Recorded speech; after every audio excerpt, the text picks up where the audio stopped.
All right. What is up? Let's see. YouTube is happy and running. Twitch is happy and running. What is up, ladies, gentlemen, MBs? We are back. We are gonna, I don't know. We're gonna try this out. We're gonna see how it feels. We're gonna, feel out the whole dang thing. Um Got a couple things that we might have going on. First up, I want to dive into the Warframe lore a little bit. Now, I have a 2-hour video by Revenant X. Revenant X? Let me see here. Oh, hang on. Hold up. Revan X, yes. Main story of Warframe explained up to the old piece. I kind of wanted something that would possibly give us everything, but to be fair, the old piece isn't going to be probably in most videos just because it just came out. There's not a lot of people that put it in, and it's very fresh in everybody's mind. Fresh in my mind, too. So I figured this is probably a good explainer to dive into it. Now, there are a couple mistakes and a couple adjustments that they ended up mentioning in the comments, but it'll give us a general idea and kind of straighten out a little bit of that confusion that I have while playing the game. So we're going to dive into this, and then additionally we might dive into a little bit of Deadlock later. Hoping everything goes well, everything is happy and great and neat. Yeah, so that is kind of the plan for today. That's going to be our rundown. First off, I hope since the last time I was streaming yesterday, 2 days ago, I think 2 days ago now, you guys have had 2 fantastic days. I've had some fairly good days. The Snowmageddon snowstorm of the century came through, hit my town, but nothing too crazy. I know there's places in like Massachusetts and stuff that have like 2 feet of snow, and it's just ridiculous, super hard to get out. But as for my area, we got, I don't know, about foot and a half, somewhere around there. I was out shoveling, drive, everything like that. But I did get an extra day from home to work to hang out with the family, which is always awesome. Always down for that. Yeah. So I hope everybody else has had a really good day. You already know the new baseline for the channel. Fuck ice and everything included with it. So yeah, till it gets fixed, we're all about it, right? Let's now dive into the Warframe story and kind of see how everything lines up. Things that I might have forgotten from my original run, and things that maybe we hit out of order. So I will pause a little bit here and there as we're going through, but just wanted to throw that little explainer out there real quick for everybody, and give the general rundown on like, hey, miss you, what you been doing, that type of stuff. So let's go.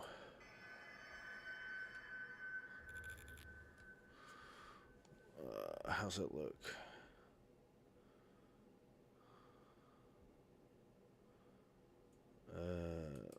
How's it look over here? Whoa, hang on. Alright, I'm already missing things. Was there other stuff? Alright. With time travel, parallel universes, and changes to the lore, it's difficult to have one cohesive chronological timeline. Okay, makes sense. So, if I made any mistakes, please let me know and how I can fix them. Okay, that's something that they talked about actually in the description of the video. And like I said, there's a handful of changes underneath. So, definitely check out this video if you're interested in it. All right. Arc 0 Origins. Begin again.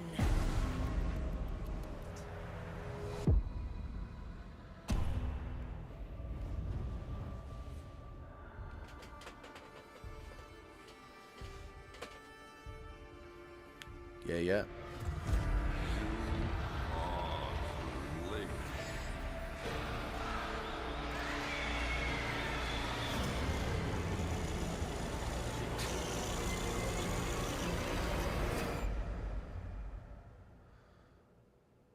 Dang, I Welcome. forgot about I some am of those. Cephalon. Your recollection of past events is fractured. Throughout this memory segment correction, I will be your guide. I will recap all main events for your convenience. Initiating in 3, 2, 1.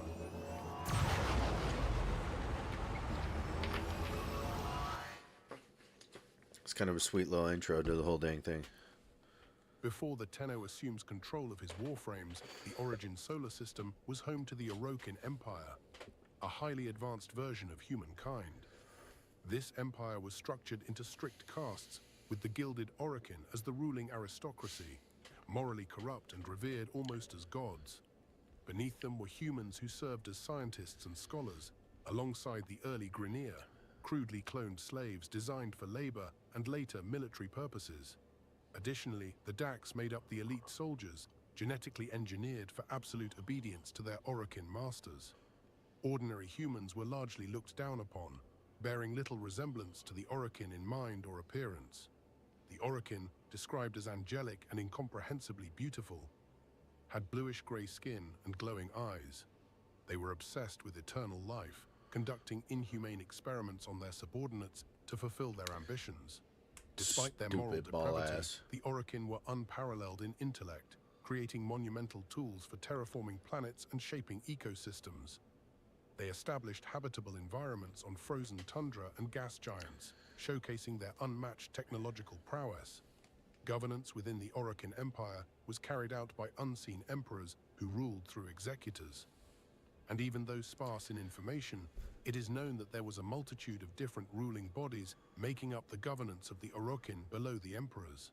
While the Orokin lived in opulence, most humans endured harsh conditions, relegated to mining colonies or fragmented tribes struggling for survival. At the peak of their technological power, the disparity between an Orokin and a human was vast. It was likely a punishable crime for the two classes to intermingle. So it was kind of like a caste system. Also like a little,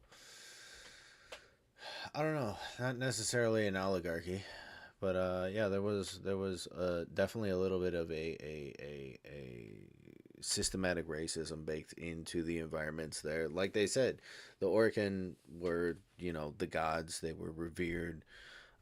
They were obsessed with eternal life, and the humans were like, "Hey, we're not even close to you. We worship you. You are our god, right?" All right, cool, neat. Like a mirror, there exists a parallel universe brimming with infinite possibilities.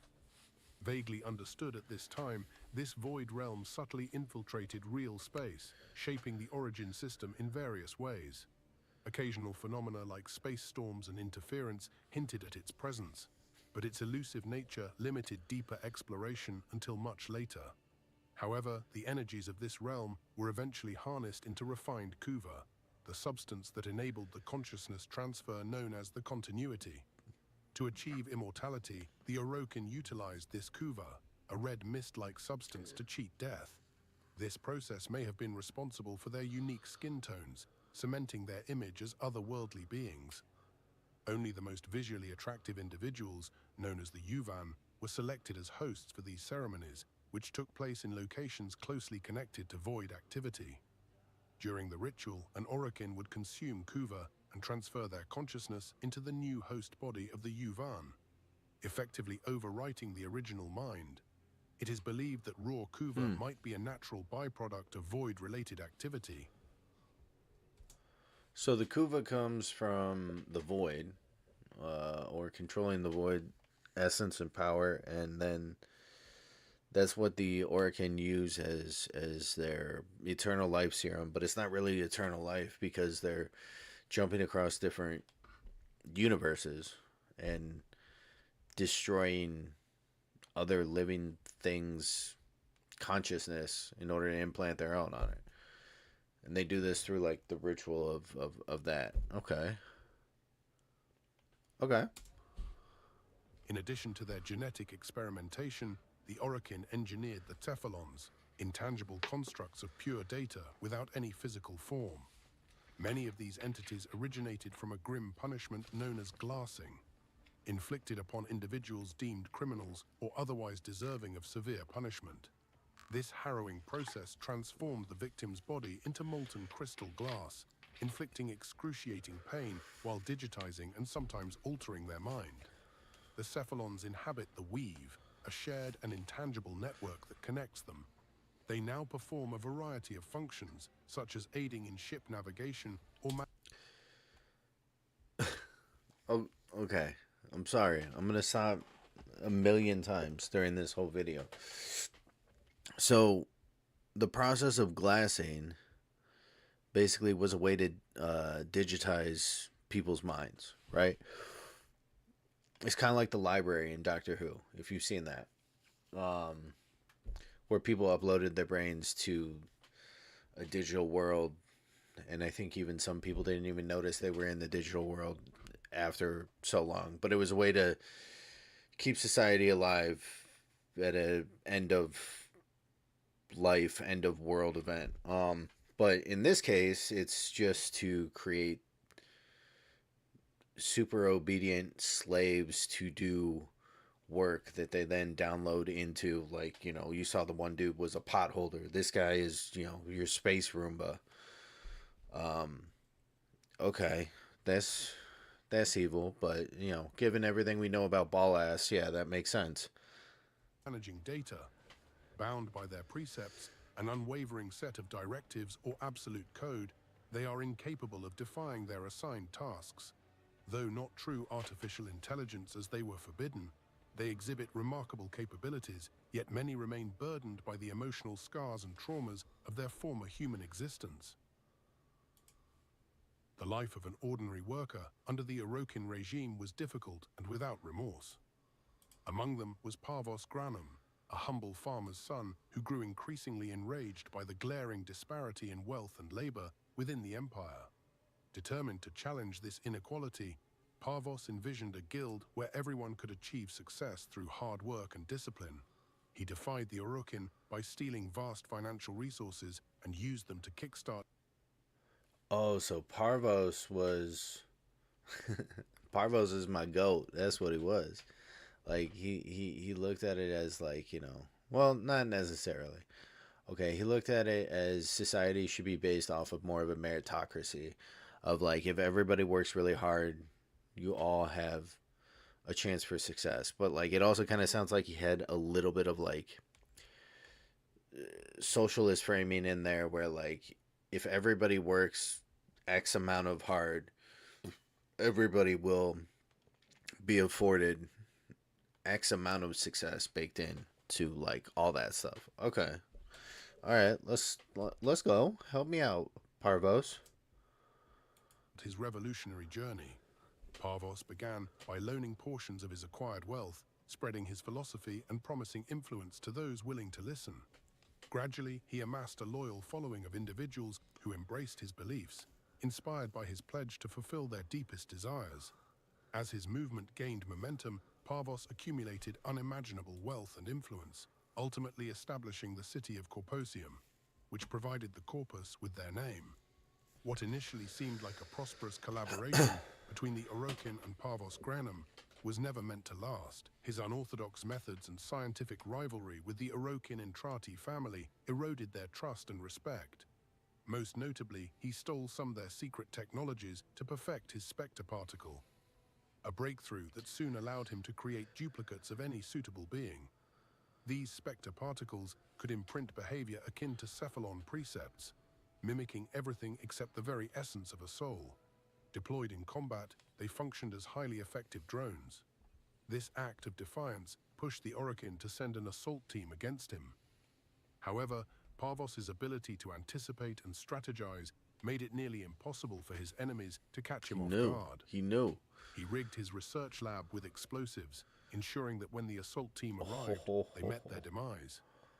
Meanwhile, he had already secured his research, preserving the secrets of Spectre technology before vanishing.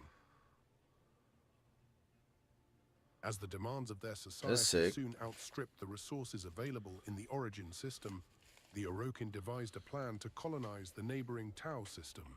However, the vast distance presented a seemingly insurmountable obstacle. Albrecht Entrati, one of the Orokin's foremost scientists, turned his attention to the Void, which he believed could revolutionize technology and make faster-than-light travel possible. His groundbreaking research eventually led him to open a seam in reality, granting him access to this. Alright, stupid thing that I'm gonna say, maybe. But Entrati, like, isn't he the also the dude like father? Not like Tenno father, but like you know, Fibonacci and Lloyd and all them. Like, right? He's Papa, right? I don't know if it's the same Entrati. And then he's also the one that goes back in time to 99 that we're like chasing after, if I remember right. Okay. I know my questions will be answered here, but still, just getting those thoughts out and putting it, you know, there, kind of see where my brain is at from where we're going here. Mysterious dimension. Through this gateway, Entrati encountered an eldritch being, as curious about him as he was about the Void itself. The towering creature communicated in an incomprehensible manner, and despite Entrati's extensive safety measures, the Void inflicted near-lethal effects on him. Just as the entity reached for him, Entrati's daughter intervened, pulling him out and severing one of the being's enormous fingers by closing the opening. The Void-induced injuries and unsettling knowledge he acquired left Entrati on the brink of death, but his family and dedicated assistant, Lloyd, nursed him back to health. Years later, Entrati resumed his relentless exploration of the Void. The severed finger proved to be a vital discovery, unlocking key insights into this parallel universe. Deciphering fragments of the entity's speech into the Requiem words and the Void's unique properties, Entrati constructed remarkable machines capable of securely harnessing its energy. One of these was a giant heart, still operational today, that supplies void energy to various devices. The finger also played a crucial role in the So that's creation a of heart the that reliquary Entrati drive, got from which was multiplied to great the numbers universe, through the cloning. parallel. This innovative yet dangerous engine enabled void jumps, an essential technology for the Orokin's ambitious plans. As their understanding of the void deepened, they discovered its ability to manifest thoughts and emotions, twisting the very fabric of reality and posing significant risks to unfocused minds. To fight these... Okay. They kind of answered the question there. But my thought is, so the void basically corrupts these people. That's why, like, Entrati goes back to 99 and he's got, like, you know, evil smile smirk thing like we saw at the beginning of the video. It's the reason why we have our dark self. Okay. Yeah, that makes a ton of sense. That makes a shit ton of sense. Okay. All right. But all right, cool. dangers, the Orokin designed numerous countermeasures and advanced safeguards, like specialized shielding and wards to repel the ghost-like manifestations, though extensive trials for those safeguards were cut short. Underestimating the Void's dangers, the executors rushed for a large-scale application. The Zaraman 10-0 became the first ship of its scale, embodying the Orokin's aspirations for colonizing the Tau system, despite the inherent risks of void travel. To make the Tau system habitable, the Orokin engineered highly advanced terraformers known as the Sentients. These constructs were remarkable for their ability to replicate, adapt to physical harm, and learn from their experiences.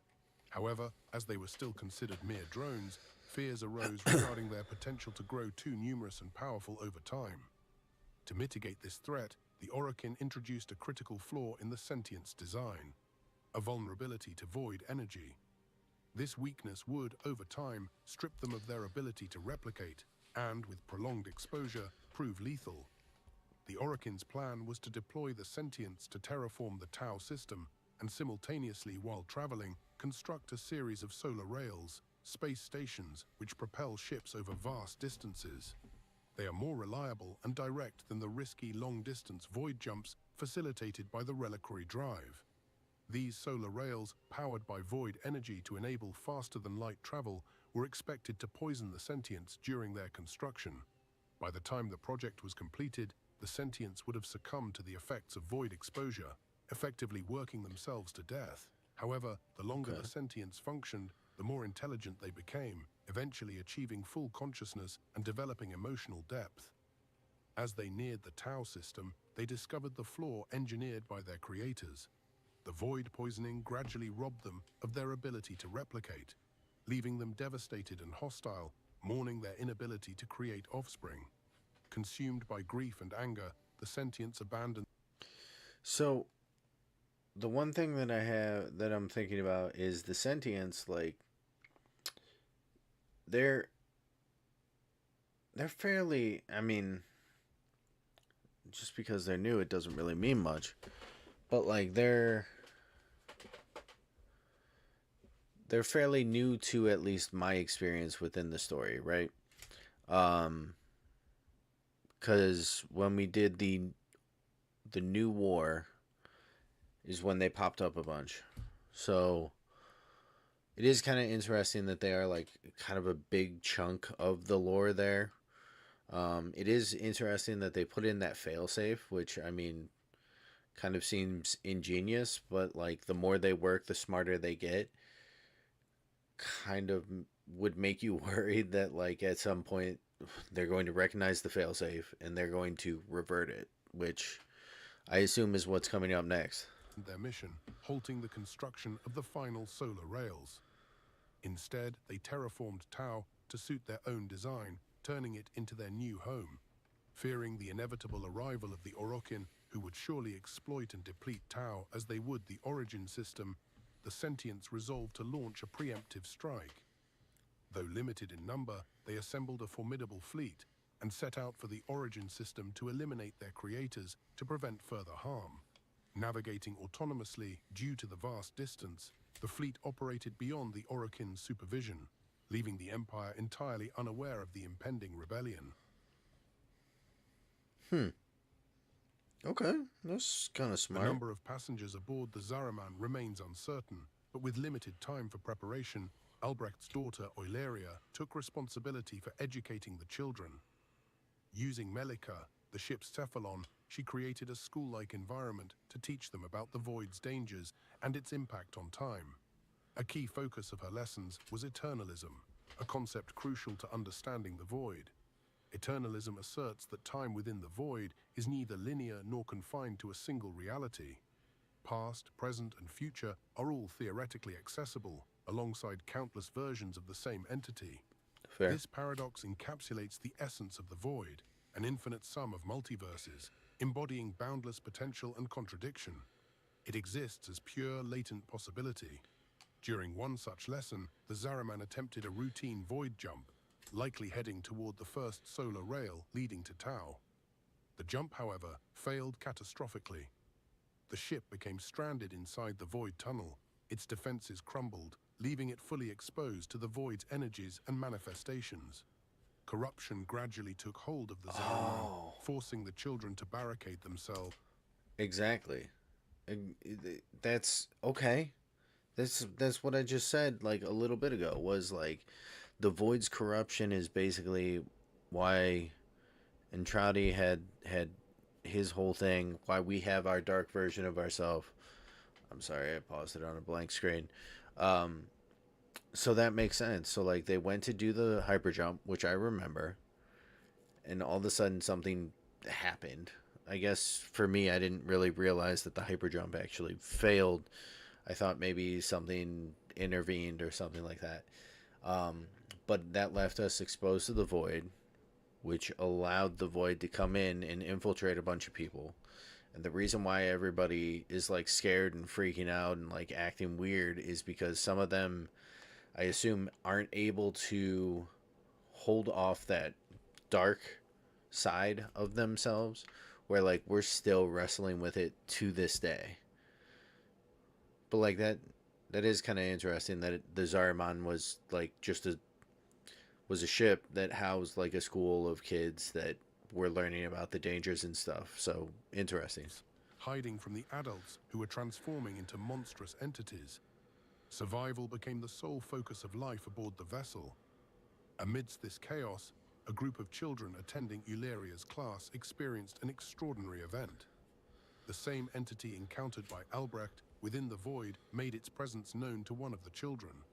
Adopting the guise of one of them, this incomprehensible figure, referred to as the man in the wall, offered a deal. He granted the children powers to survive the void in exchange for something not yet fully understood, speculated to be a... I'm sorry. Another thing that I'm thinking of. So like the man in the wall had that rap tap tap tap or something like that. We end up saying that when when artist ends up getting killed. We start saying that as we're like searching for Ballas and uh Mommy Margulis, maybe. I forget. I think that's who she is at that point in time. Um, yeah. So like, I wonder if that dark side of us is just like the most evil part of us that ends up coming out, or if it's actually like um, if like we were letting it take over because of our just like pure frustration and anger throughout the whole thing. desire for access to real space, or the assimilation of real space into the void itself. The children, now known as the Tenno, named after the 10-0 designation of the Zariman, gained extraordinary abilities and a unique connection to the void in the form of Oro. Okay. So we're called the Tenno because of the 10-0 designation of the Zariman. What? Hang on. What is that? Did I? Okay. Here. 10-0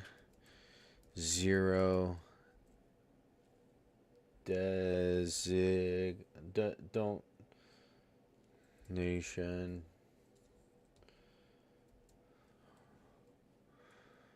Saruman, something like that.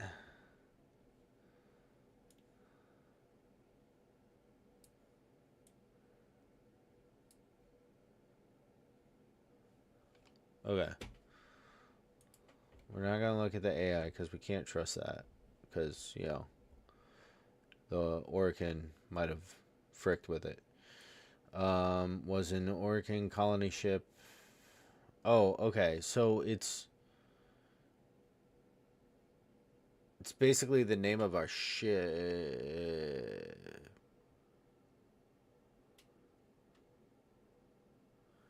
Um. Okay.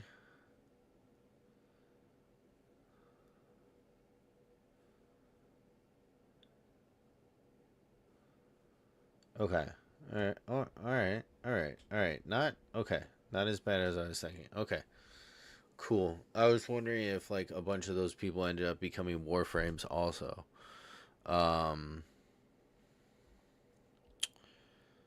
but like we all become Tenno that control the Warframes. Because I was like, how disgusting would that be if every time we get a Warframe, we're literally just invading the bodies of our classmates? That would be wild. Okay. So the 10-0 and the 10-0 designation is just basically like the Zarman ship call sign, right? It's Zarman 10-0. Okay, cool. Just wanted to make sure I understood that. Oro is believed to be an intrinsic element of an individual's existence, akin to the soul or consciousness anchored to the void. This connection renders the Tenno effectively immortal, as the void would resurrect and reconstruct them, akin to retracing a memory. However, Oro can be absorbed or destroyed by another being possessing it, which would end their permanence in the void. The deal struck with the man in the wall, also known as the Indifference, warped the children's bodies and minds, transforming them into an uncontrollable force of destruction beyond any known constraints. Despite their fragile mental state and rudimentary understanding, wielding energy beams powerful enough to vaporize anything in their path and reshaping their own physical form became as effortless as flexing a muscle. The battle for survival aboard the Zariman was unimaginably brutal. Many of the children bore deep mental scars, yet the ordeal forged their resolve. Okay, so another thing that I've said on stream a bunch that I think Necro called me out on, but also like I didn't understand what it was I thought that Mom, Lotus, Margulis, was the one that created the Tenno, that gave us the powers, that made us do cool things, right? What I'm getting here, and like I said, Necro even told me, no, that's not technically right. But what I'm getting here is it was literally us crashing into the void that mutated us, that gave us the powers. So, okay, so we actually got our powers from the void. Ooh, excuse me. Good to know. Good to know. All right. Sorry. I'm trying to keep track of all the bits and pieces. Eventually we'll get through this YouTube video, I swear. Strengthening their will to defy the void-spawned creatures that manifested like demons from their very conscience and deepest fears. After an unknown amount of time, the Zariman re-emerged from the void, and the surviving Tenno were rescued from the ship. Among them was Rel, an outsider shunned by the group due to his struggles with Asperger syndrome, which made interaction with others extremely difficult. Left to fend for himself. Alright, so, editor note. First off, Asperger's isn't really a classification anymore for autism. So, first off, let's flip that. But, I mean, obviously you're not going to re-record the whole thing, probably, but still, just want to make a note that, like, hey, we've already talked about this years ago, that, like, autism is basically a spectrum, and there's not different sections of autism like that. But, okay, that's me using my stupid science freaking ADD-ness. Oh, I didn't mean to do that. Cast out by human Archimedean Margulis after he blinded her accidentally with his powers, Rel endured isolation while the Tenno were studied by scientists who sought to understand their capabilities. The Orokin, however, soon grew fearful of the Tenno as they discovered they could neither control nor kill them. Amid this turmoil, Margulis offered compassion and care to the traumatized children. To help them focus their minds and train their abilities, she developed the somatic link, a system that placed them in a lucid dream state.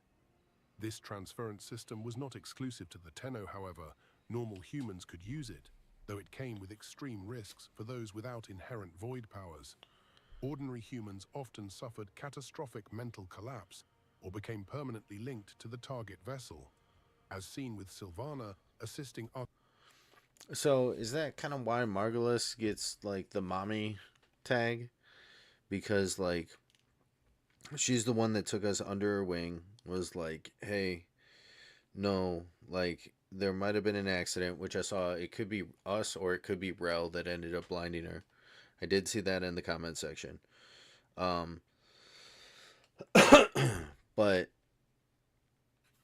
yeah, she still, like, had compassion for us and wanted to help us, and then created the transference thing that, helped us focus our powers, use our powers for better than just like, I'm angry, I'm gonna blast somebody into a billion pieces. Comedian to Margulis, who later used transference on the very nature on Earth, trying to will its growth back from total pollution, though now eternally stuck in Earth's flora. While immersed in these lucid dreams through transference, the Tenno found temporary relief from their brutal memories of the Zariman and their volatile powers. They gradually learned to manifest their consciousness, enabling ghost-like interactions with the physical world using void energy. During this time, the sentience returned to the origin system, surpassing all expectations of adaptation. Their advanced technology proved overwhelming, allowing them to overpower Orokin machinery and even commandeer it. A pivotal discovery by a Grineer, later used as the gene template for cloning, revealed that simple weaponry, devoid of sophisticated smart technology, was essential to mount any kind of resistance. Nonetheless, the sentient's relentless adaptation remained a significant hurdle. In response, the Orokin resorted to mutation-based tactics, employing the infestation, a collection of viral strains likely originating from the Techrote outbreak of the late 20th century. Although previously eradicated, the infestation was revived for use in biobombs, which successfully repelled the sentients in key locations such as Deimos. However, these weapons rendered surrounding areas toxic and overrun with infestation. One of the executors, Ballas, who shared a forbidden romantic relationship with Margulis, experimented with using the infestation on Dax soldiers to enhance their strength and make them more resistant to damage. This attempt failed, instead turning the subjects into mindless monsters incapable of obedience. However, it was discovered that the Tenno could use somatic pods to link their consciousness to these mutated soldiers, effectively steering them. Margulis was then forced to collaborate with Ballas in developing new weapons for the Tenno. This led to the refinement of the Helminth strain, which created Warframes, stable, self-healing entities imbued with unique powers. Okay, so the disease that creates Warframes is the Helminth disease. Okay, all right, good to keep in mind. Margulis adamantly opposed the Warframe project, refusing to see her children turned into weapons. Ballas pressured her to comply, as defiance against an executor or the emperors meant certain death. Margulis stood firm in her convictions, choosing death over blind obedience. She was charged with treason, and her execution was carried out by Ballas himself. In her final moments, Margulis denounced the executors and Ballas before her life was ended. Without Margulis to protect them, following her death, the Tenno were eventually linked to Warframes via transference and deployed against the sentients. Their abilities, particularly their void powers, effectively countered the sentients' adaptations, gradually turning the tide of the war. The Helminth strain's versatility extended beyond Warframes, revolutionizing Orokin technology. Its unique blend of self-healing metal and flesh allowed the construction of great buildings, spaceships, and weaponry immune to sentient control over machines. As the war raged on for years, numerous Warframes were developed, each specialized for various combat roles, such as assassination or elemental manipulation. Some Warframes even evolved during deployment. For example, Revenant, who fused with a powerful sentient mind, gaining new abilities. High-ranking individuals also contributed to Warframe designs, such as Parvos Granum collaborating with Ballas to create Protea as his personal bodyguard before their trust dissolved. Even in the present day, new discoveries continue to unveil Warframe designs, including Albrecht Entrati's unique creations. While the Tenno valiantly fought against the sentients, Ballas, who held immense power within the Orokin hierarchy, found himself hollow and unfulfilled, yearning for true love. Racked with guilt and self-loathing over Margulis's death, his love for her twisted into an all-consuming obsession.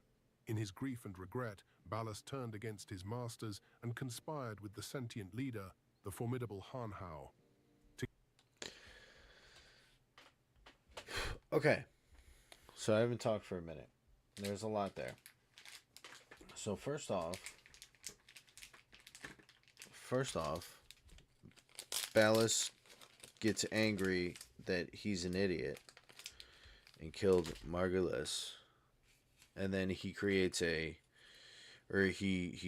builds an alliance with the sentients, and we've seen Han Hao before. Dude seemed like a douche at first, but then he kind of, came back around to us. Okay, cool.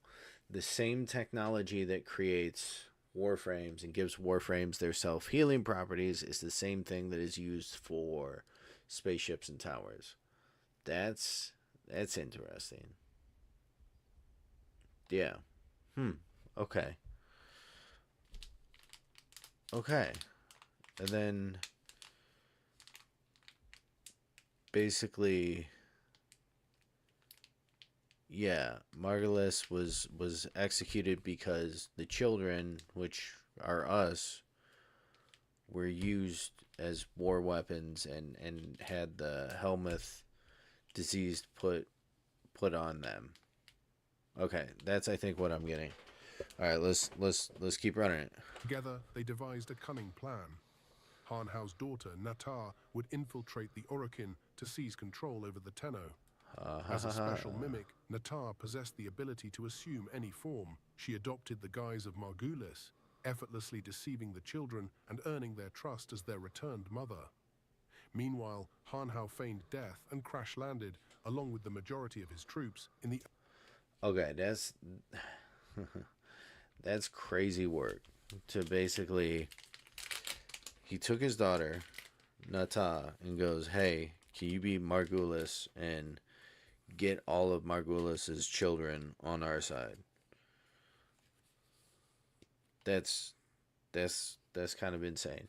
So I'm guessing that might be where the whole idea, because like I thought like we were going to like basically when we select what form we wanted, what's her name, Lotus to be in, Nata, Margulis, or Lotus. My assumption was that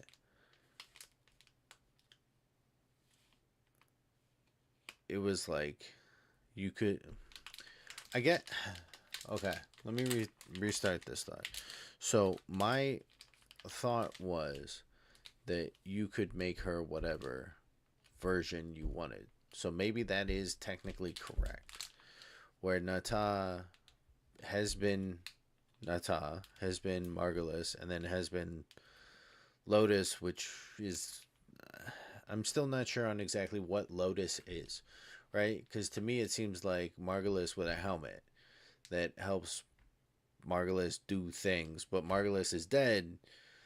So is it some Frankenstein version of Margulis from Nata? Let's see. oceans of Uranus. This staged defeat provided Hey the now. Orokin with a false sense of victory, prompting the reclusive emperors to emerge and celebrate alongside the Tenno. Seizing the opportunity, Natar struck, assassinating the highest ruling body and orchestrating the near-total annihilation of the Orokin. With the combined might of void powers and warframes, she dismantled their entire empire. The final phase of the plan was to awaken Hanhao and eliminate the Tenno. As the sentients evolved, they have developed their own version of Oro, an imperfect replication, but which that made them extraordinarily difficult to kill. This unique attribute placed them among the few beings capable of permanently destroying a Tenno. Yet Natar's path diverged. Longing for the ability to bear children and influenced by Margulis's persona, she found herself unable to harm the Tenno. It is also faintly assumed that Ballas subtly manipulated her, swaying her allegiance against her fellow sentients. This pivotal decision would bring immense consequences. Renaming herself the Lotus after Margulis' favorite flower, Nata chose to protect the Tenno and led them in battle against her own kind. Even her brother, Era, confronted her in an emotional plea for her return to her true form. After a grueling conflict that saw the Tenno repel most of the sentient threat, the Lotus sought a way to safeguard the children. She placed them in the reservoir, a vast collection of somatic pods hidden on Lua, Earth's moon. To shield them during their slumber, she employed advanced technology to teleport the moon into the void, concealing it from harm. The warframes were scattered across the system, their locations hidden. While not all Tenno went into stasis, some remained awake, continuing to fight and hunt down emerging threats. Ballas went into hiding, and Hanhao lay dormant, buried beneath the oceans of Uranus, awaiting reawakening. Meanwhile, the remnants of the Dax, Orokin, and Grynir factions disbanded, rebuilding their own society. So right there, we basically got the info, right? Like she took on the form of Lotus as a way to basically pay tribute to Margulis who always wanted to have children. So she kind of did like she created Lotus herself based off of a weird bastardized version of it, which I understand. Also, the whole longing for children thing was a little bit disputed in the comment section. Um, Interesting. Okay.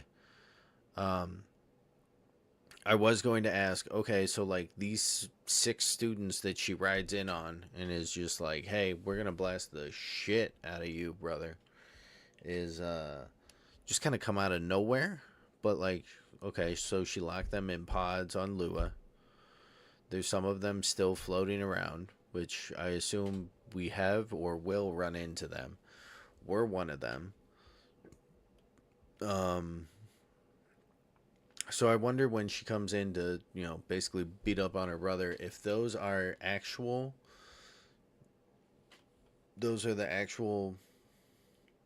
Tenno, or if that is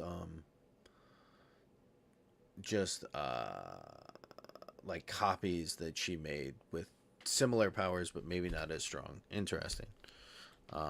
Okay, cool. And resettling throughout the system. The Corpus survived the war, but their leader, Parvos Granum, met a tragic fate. Betrayed by the Corpus board of directors who were envious of his power, Granum's void drive was sabotaged by assassins, leaving him lost to the void. Elsewhere, the biobombs and failed mutated Dax roamed as zombies. See, that's why when you're that type of leader, like you gotta rule with a caring iron fist, right? And that seems a little bit different because like basically like you have to care for your fellow man in that environment that Parvas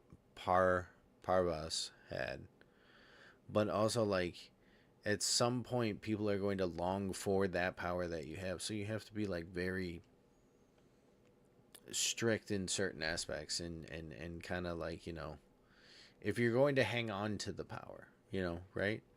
I'm not an advocate for like one person has all the power until they die, but also like if you want to do what's best for you and you have a space community thing like this, he screwed up. He screwed up on rule number 1 of keeping power for a long time. Be like ghouls, spreading the infestation left to slowly evolve, lurking in some hidden corner of space, but most notably turning the entirety of Deimos into an infested wasteland. Referred to today as the Old War, this conflict marked the downfall of the Orokin Empire and a chance for a new beginning for the few survivors. As the war raged over countless years, the exact number of warframes created remains uncertain. Untold numbers of weapons, machines, and even entire space stations remain scattered and untouched across the system, though it is only a matter of time before these relics too are unearthed and their secrets revealed. Fair. Very fair. Alright, we're in Arc 1, The Awakening, which, okay, I have to say, we're like a third, maybe, of the way in, but like, it feels like we've hit on so many things already. Like, we've already hit all the way up to the new war. So, I don't know. Maybe I really did do it crazy out of order. Millennia after the conclusion of the Old War, the Tenno, Sentient, and Orokin have faded into myth, their legacy preserved only in scattered fragments throughout the planets. The solar system has transformed into a landscape unrecognizable from its past. Dominating this new order are the Grineer, a militaristic and expansionist faction. They are governed by the Twin Queens, surviving Orokin who wield Kuva to transfer their consciousness between clone bodies, guiding the Grineer to their current position of power. However, today's Grineer are in every aspect notably weaker than their pre-war ancestors. Having lost the original template during or after the war, they were forced to depend on flawed and already cloned genes, which ultimately resulted in the widespread cloning decay syndrome plaguing the faction. This condition renders them sterile, with lifespans limited to mere decades and intelligence varying wildly among individuals. To counter these flaws, the Grineer augment themselves with cybernetics and make use of heavy armor. Their technology, though rudimentary and crude, is designed for efficiency and mass production. What they lack in innovation, they compensate for with overwhelming numbers, making them a relentless force in the solar system. Repeated efforts are made to undo the cloning decay syndrome by their best scientists, and for mostly that reason, they salvage old Orokin tech and raid settlements of humans and Corpus system-wide in hopes of finding a solution to their problem. Their unwavering devotion and near-mechanical mindset render them nearly unbeatable in combat. The Grineer are organized into a strict hierarchy with numerous military-style ranks, featuring specialized units adapted to various terrains, such as the arid core for Mars's deserts and the frontier core for Earth's dense jungles. Among their rivals, only the technologically advanced Corpus pose a comparable threat. The faction is currently ruled by its board of directors. Despite their opposition, the Grineer rely on the Corpus for trade and access to the solar rails, which are crucial for system-wide navigation and are currently solely controlled by the Corpus. However, tensions frequently escalate into unavoidable conflicts as both factions fight for territory and remnants of Orokin technology. The Corpus, established by Parvos Granum during the peak of the Orokin era, are now driven by an intense fixation on material wealth and the exploitation of the Void's potential. After Parvos disappeared, their pursuit of true desires shifted into a near-religious devotion to profit. This obsession transformed the Corpus into a salvaging merchant guild governed by a coalition of investors, financiers, and plutocrats. Leveraging their technological expertise, they created an extensive network of robots and machinery for labor. Renowned for their energy-based weaponry, advanced shields, and teleportation technology, the Corpus excel at adapting Orokin tech and harnessing the Void's unique capabilities. Okay, so I know I kind of let it run for a minute there, but I think that it's very interesting that like the Grineer now are like they've kind of devolved into something so much less than they could be, right? Or than they were. Years of just like getting by has kind of rotted out like the things that made them a threat into the universe, and like so much so that like their lifespans are shorter, they're sterile as hell, most of their technology that they had is completely gone, and they're actually working with the enemy. Looking at the Corpus here, where they do end up doing trade, but additionally they also might fire a shot or two to the head on each other. That's crazy.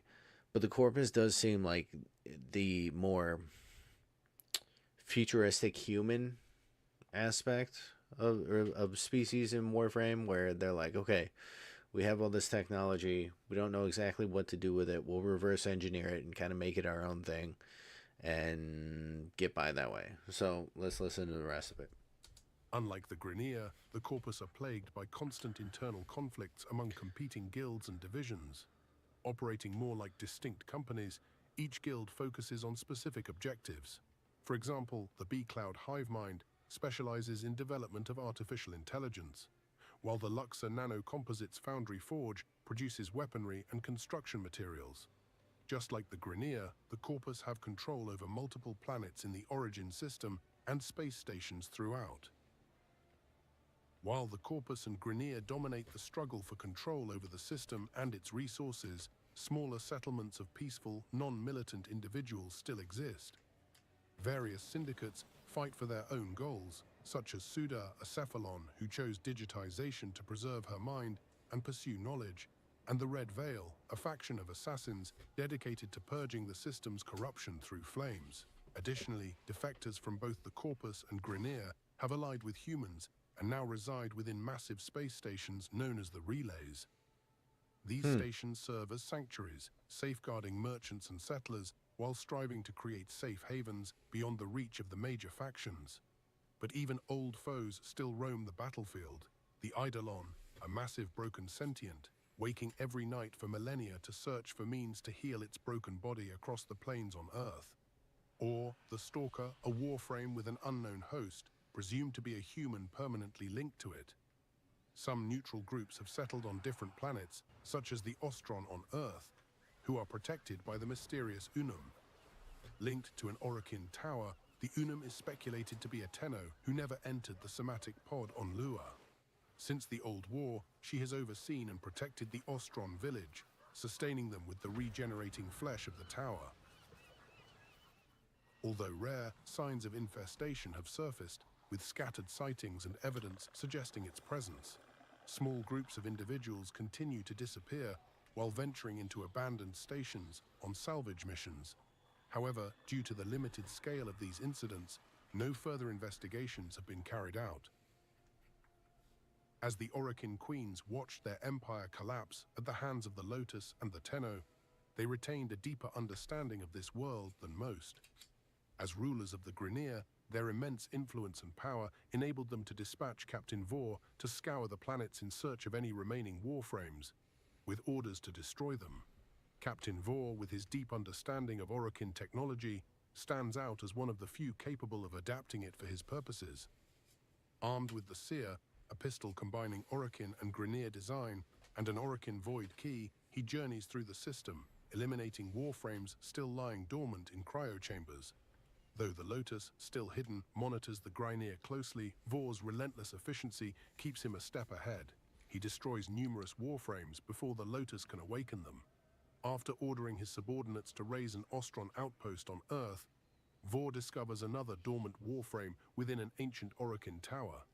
This time, defying protocol, he adopts a new approach. Hoping to gain deeper insight into his enemies and to harness warframe powers for the Grineer, he refrains from destroying it.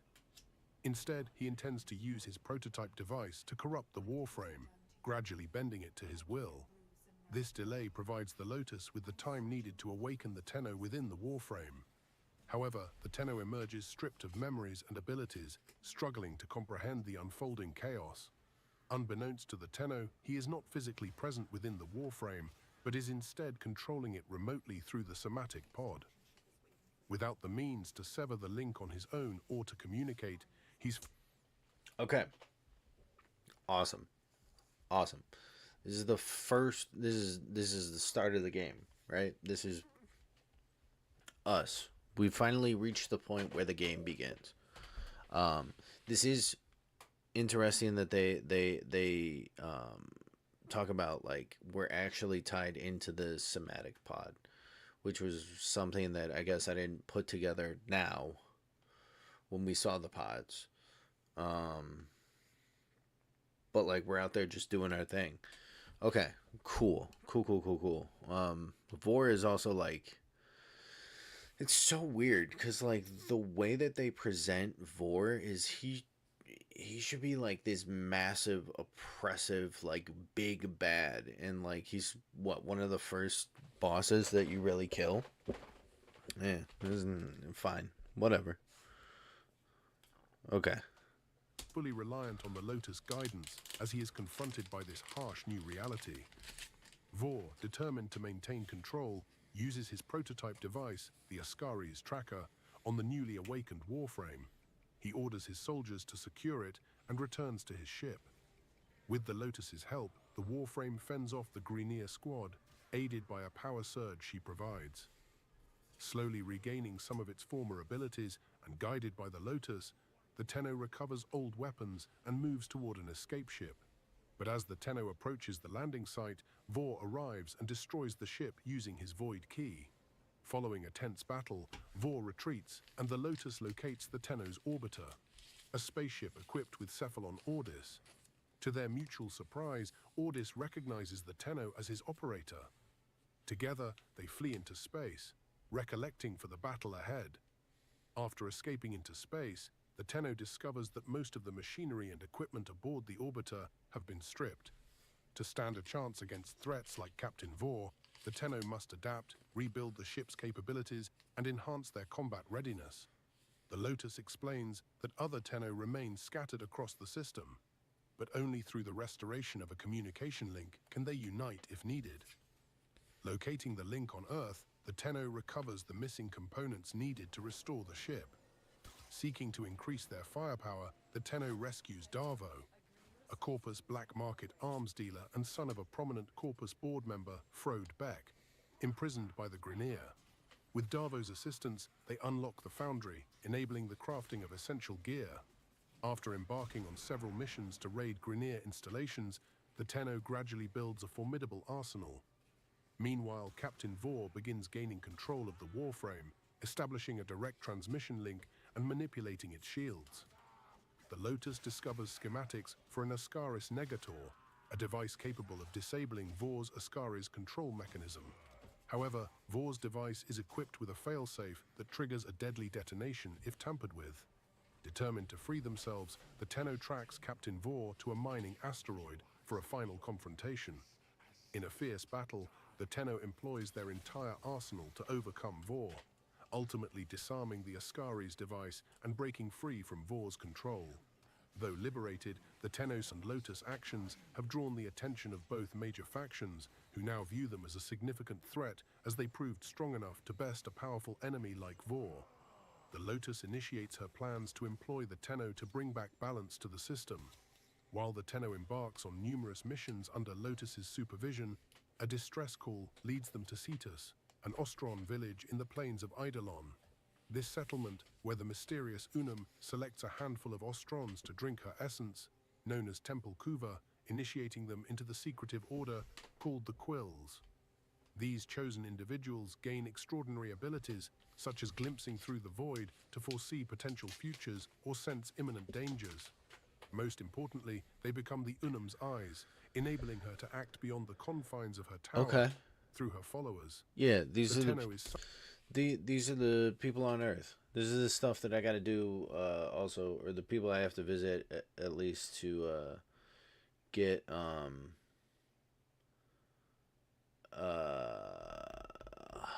the thing, you know, the thing, amp stuff. My amp for my operator. Okay, cool. Summoned by Konzu, the village leader, whose friend Saya is distraught. The Grineer have seemingly found traces of her long-lost husband, Onko. It is revealed that Konzu, through his association with the Quills, bears partial responsibility for Onko's disappearance. It's the reason why he pleads to the Tenno to help them out. Meanwhile, the Grineer have begun a large-scale drilling operation in a collapsed cave on the plains, led by Vei Hek, a fanatical yet powerful Grineer counselor.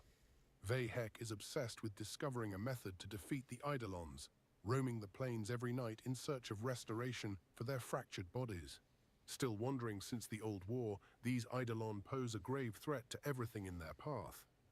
Only the Unum, with assistance from some Tenno, has managed to hold them off after the Old War concluded. At the drilling site, the Tenno dismantles the Grineer's machinery and uncovers a small coffer that belonged to Onko. Moved by Saya's plea, the Tenno sets out to recover shards of glass scattered across the system, which serve as the key to unlock the coffer. Okay, This journey we've spans done that. numerous outposts and even Grineer galleons in outer orbit. The final shard is found amid a chaotic battle between a Grineer battalion and a powerful Eidolon. Forced to retreat into a nearby cave, the Tenno secures the last piece. Back aboard the orbiter, the coffer is unlocked, revealing an iron flower, the same flower Konzu had given to Saya as a token of his love long ago. Onko had used this flower to symbolize that Saya was meant to be with Konzu, acknowledging his inability to stay due to his obligations with the Quills. Touched by this, Saya accepts Konzu's love, as Onko had been absent for years, and she had grown close to Konzu in that time. From the shadows, Onko continues to watch over both Saya and Cetus, safeguarding them in his own way while functioning as a protector of the village. In the end, Vei Hek's plans are foiled, and although the Eidolons remain a formidable presence, their existence prevents the Grineer from fully dominating the region. The Ostrons are safe for now, but Vei Hek's relentless pursuit of control over the plains and the Orokin relics, safeguarded by the Unum, persists, leaving the battle far from over. After some time, the Tenno receives a transmission from Venus, drawing them to Fortuna, a debt internment colony buried deep underground. Situated in the Orb Valleys, Fortuna exists within a pocket of supercooled atmosphere surrounded by searing heat storms. Pre-war Orokin terraformers have made this region habitable, and the inhabitants, known as the Solaris, tirelessly maintain the coolant towers that stabilize the environment. Underneath this fragile balance of life lies a harsh reality. Nef Anio, a ruthless corpus plutocrat, rules Fortuna with brutal efficiency. Most Solaris workers have purchased cybernetic upgrades to enhance their productivity, replacing their limbs with crude but powerful machinery and their heads with specialized sensors. Failure to meet Nef's arbitrary production quotas invites a horrific punishment. Repossession squads forcibly replace more body parts, escalating the workers' debt exponentially. Their labor consists of mining rare minerals and constructing off-world machinery. Yudico, the floor That's boss our of future. Fortuna, reaches out to the Tenno for assistance with Thursby, a young Solaris worker burdened by the inherited debt of his parents. Thursby's desperate plan to steal Corpus equipment and sell it for profit quickly goes bad. Yudico interrupts him, warning that the operation has been monitored. Moments later, Nef Anio contacts them with chilling news. He knows of the theft and declares that Thursby will be repossessed as punishment. The Tenno arrives too late to stop the repossession. Thursby is left barely clinging to life, stripped of most of his body. Later, Nef Anio seeks to impress his investors by prematurely activating a new coolant tower. The experiment ends disastrously, and Nef shifts blame to the Solaris workers, demanding that 50 of them be repossessed as reparations. To enforce his demands, he deploys the Prophet-Taker Orb, an enormous spider-like machine of Corpus design mixed with sentient adaptive shielding, tech which they harvested from old war wrecks. With no other options, Yo, this dude's kind of sick with it. the Tenno with the He's critical mission freaking to destroy the popping malfunctioning off as soon coolant as his tower. reticle hits. The destruction of the tower pushes Nef to a breaking point. Faced with no viable solution, he is confronted by Yudico's secret identity, the Vox Solaris. In a bold negotiation, Vox Solaris threatens to shut down all production and labor in the Orb Valleys, unless the repossession of workers ceases and the Solaris are granted contracts to work as free people. Cornered and enraged, Nef has no choice but to concede. Yo, that's crazy. They literally created a union off of the forced premature like cooling tower that ended up blowing up and freaking getting everybody in trouble. They just basically like unionized, and they're like, hey, you can't repo us, otherwise we're just all gonna disappear. You won't get a chance to like make any money then. How's that sound? And it's like, whoa, hang on. Let's talk a minute. Hold up. Leaving his investors furious. In the aftermath, the Solaris workers are finally liberated, protected from Nef's tyranny, and inspired with renewed hope. Even though working exhaustive and tiring jobs, they won't have to fear any repossessions, as Nef is now aware of the Solaris control and influence over this installation. Solaris is sick. They're so sick. The Lotus intercepts communications from Dr. Tengus, a Grineer scientist who has developed a mysterious bioweapon. She tasks the Tenno with investigating, sending them to Mercury on a spy mission on an asteroid base.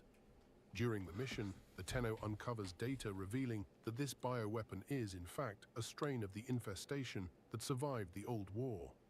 As the mission progresses, the Tenno faces resistance from Grineer Marines and discovers that the infestation has broken free, now rampaging through Grineer outposts and ships on Mercury, turning any fallen unit to their own. Following the trail of destruction left by the outbreak, the Tenno begins eliminating the infested creatures. Recognizing the growing threat, the Lotus deploys the operator with a cascade bomb Warframe to clear flood. out the infestation with a large-scale attack. Initially believed to be mindless, the infested display alarming coordination in their attempts to thwart the bomb's deployment. Despite facing relentless waves of enemies, the Tenno successfully arms the bomb, extracts safely, and triggers a void-infused explosion that destroys all living matter at the site while leaving the structure intact. Upon returning to safety, the Lotus intercepts another communication. Dr. Tengus reports to the Grineer Queens, blaming the Tenno for the outbreak. It is assumed that Tengus himself released the infestation through his soldiers in a sick experiment. It is only a matter Probably. of time before further confrontations with the infestation arise. From the recently Queens are re-emerged stupid, Martian though. moon, Deimos, the operator, receives a distress call from Lloyd, the Cephalon guide to the Entrati family, named after Albrecht's assistant. Upon arrival, it becomes clear that the entire moon has been consumed by the infestation, now Okay. functioning as... That's actually a big note that I was worried about, or I wasn't sure of, was like Lloyd. I was never sure if it was like just the dude's consciousness pumped into a robot, and like, you know, when we needed him one way or another. But no, it's actually a robot that's just named after Entrati's guy, homeboy, right? Okay, all right. So they're two separate, completely separate entities that function on the same planet for similar reasons to some extent. All right. a grotesque, living mass drifting through space, though teeming with life both hostile and friendly. Landing near the signal, Lloyd swiftly guides the Tenno to the Necralisk, a once great Orokin research station. It is here that Albrecht Entrati, the leading Orokin scientist, first made contact with the man in the wall.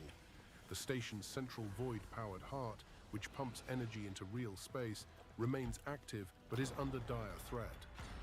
Lloyd introduces the Tenno to the fractured, half-infested descendants of Albrecht Entrati. These remnants of the family, still dwelling on Deimos since the Old War, are almost completely consumed by the infestation. Their plight stems from the actions of the Sun, who, through his experiments on infested wildlife, inadvertently breached containment protocols. This exposure left the family vulnerable, eroding their memories to the point where they have forgotten their own names. Despite their condition, they recognize the escalating danger to the heart and end the concealment of Deimos, similarly to Lua, bringing the moon back from the void. As the Tenno completes various tasks for Oleria, now called Gomaitru, changed through the infestation, Albrecht's daughter and the family's leader, they eventually reach the heart itself. Emerging from the void gate behind the heart is a rogue necromech, an old war machine designed to be void-shielded and impervious to sentient influence, but primitive in intelligence. The necromech attacks the Tenno, partially damaging the heart and rendering the Warframe powerless. Forced to retreat to the Necralisk, Vilcor, Gometru's husband, offers the Tenno his own necromech to confront the rogue machine. With Vilcor's necromech, the Tenno fights through relentless waves of infested, eventually repairing the heart using his Omni-tool. In a final confrontation, the Tenno lures out the rogue necromech and destroys it moments before their own borrowed mech succumbs to damage. With the heart restored, the Tenno entrusts the now united Entrati family to safeguard the heart against future threats from the infestation or other factions. United. In the aftermath, Gomaitru's mother reveals herself and cryptically implies What the that she hell gun is he orchestrated the using, attack on though? the heart. Her intentions were to unite the The fractured only thing I family, had was a making chain them gun. more effective in defending the heart and warding off any looming dangers. After conversing with her, the Tenno is left assured about the heart's protection. The Orokin era saw the invention of the Archwing, a set of mechanical wings designed to enable its wearer to engage in airborne combat and exhibit exceptional mobility in space and atmospheric environments. In preparation for a critical mission, the Lotus tasks the Tenno with sabotaging a Corpus deployment by harnessing their torsion beam Might have device. to get a charger for my This headset device soon. generates a portal into one of the Orokin archive towers, hidden within the void. These towers hold untold treasures and ancient technologies, but their automatic defense systems render them deadly, turning intruders into mindless drones dedicated to safeguarding the very structures they sought to plunder. As the Tenno explores this void archive and various Corpus and Grineer outposts on different planets, they uncover the blueprints necessary to construct the Archwing. Once construction is underway, the Lotus directs the Tenno to investigate suspicious Grineer intel aboard a Corpus freighter. However, before they can act, Councillor Vey Heck intercepts in outer orbit, declaring war on the Corpus. The uneasy alliance between the factions shatters, spiraling into full-scale conflict. the Lotus had specifically tasked the Tenno with investigating the Baylor Fomorian supercarrier, an imposing Grineer warship with capabilities so destructive that it could But shift what the is solar that system's Warframe? balance of That power. one's sick. Alone, the Corpus stands no chance against such a colossal threat. During the confrontation, the Baylor Fomorian obliterates a Corpus vessel within moments, forcing the Tenno to eject into open space. Ordis, despite doubts about the Archwing's readiness, deploys it to provide the Warframe with mobility and life support. The Tenno evades the Fomorian's relentless artillery and lasers, seeking cover among nearby debris and asteroids. Ultimately, retreat proves to be the only viable option, Yo, and all the that Warframe looks sick. extracts to safety aboard the orbiter. With the Grineer now holding the upper hand and wielding unprecedented power, the Tenno must regroup. Equipped with archwings and suitable weaponry, a team of Tenno will have to redeploy at a later time in an attempt to destroy the Baylor Fomorian and neutralize its threat. Although the Grineer currently dominate the battlefield, the Tenno stand ready to restore balance to the solar system in time.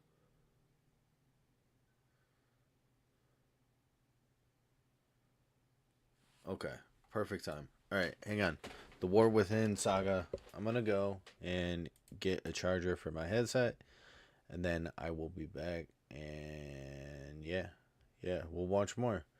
I don't think I'm gonna be deadlocking today, so yeah, this will be perfect. Be right back. Love you, miss you, see you soon.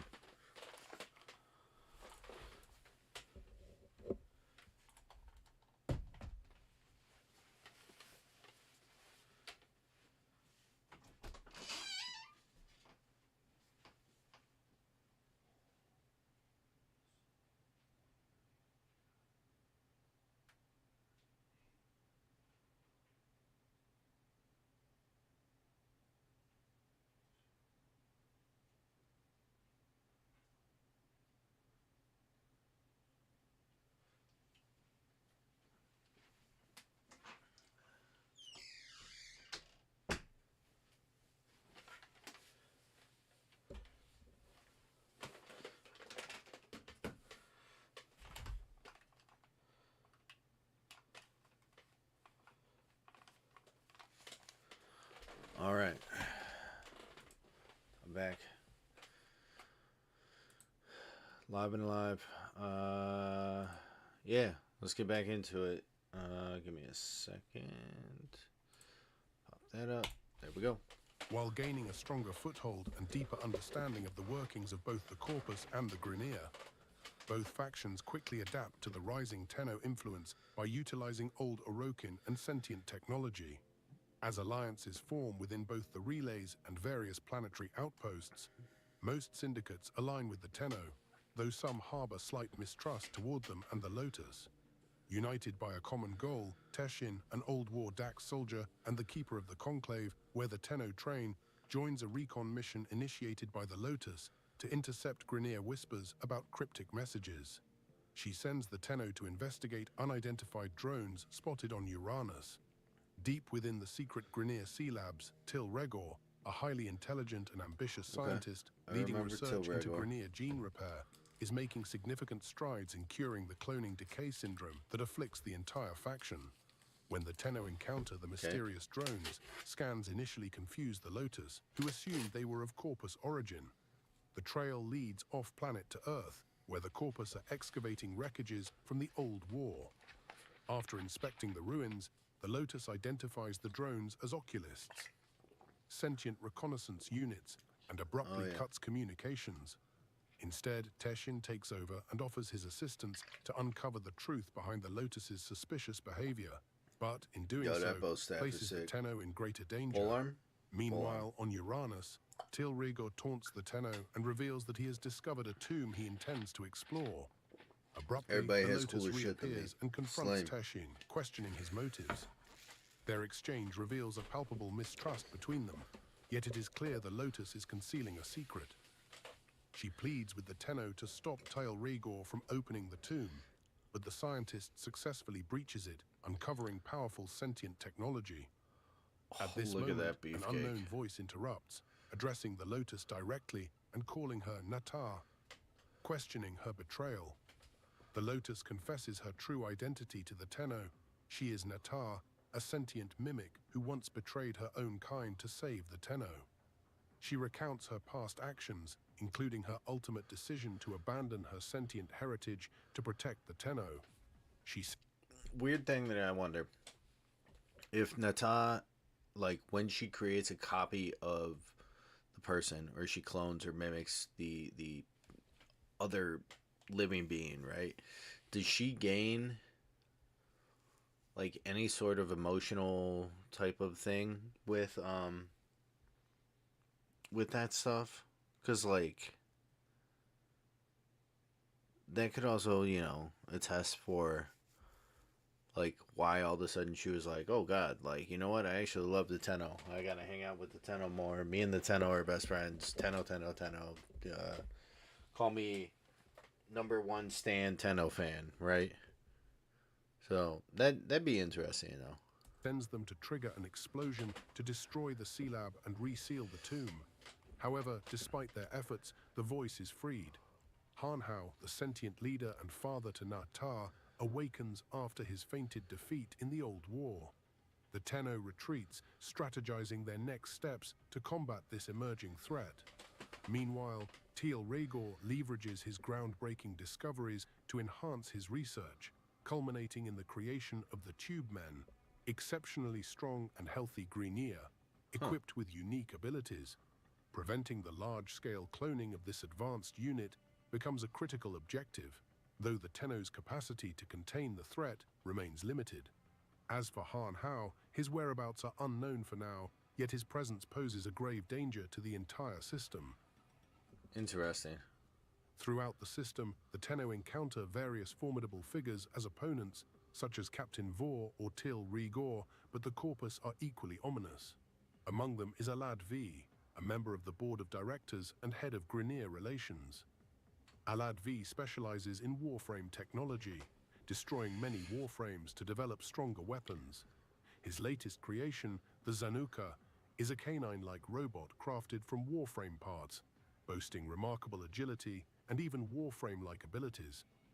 Following the opening of the tomb by Teal Rhaegor, sentients begin appearing across the system. Though initially in small numbers, they prove far more dangerous than the Tenno's known adversaries. Okay, so that's what I was saying. Like the sentients and the growing sentient forces seem to be popping up later alliances to counter the danger in the story.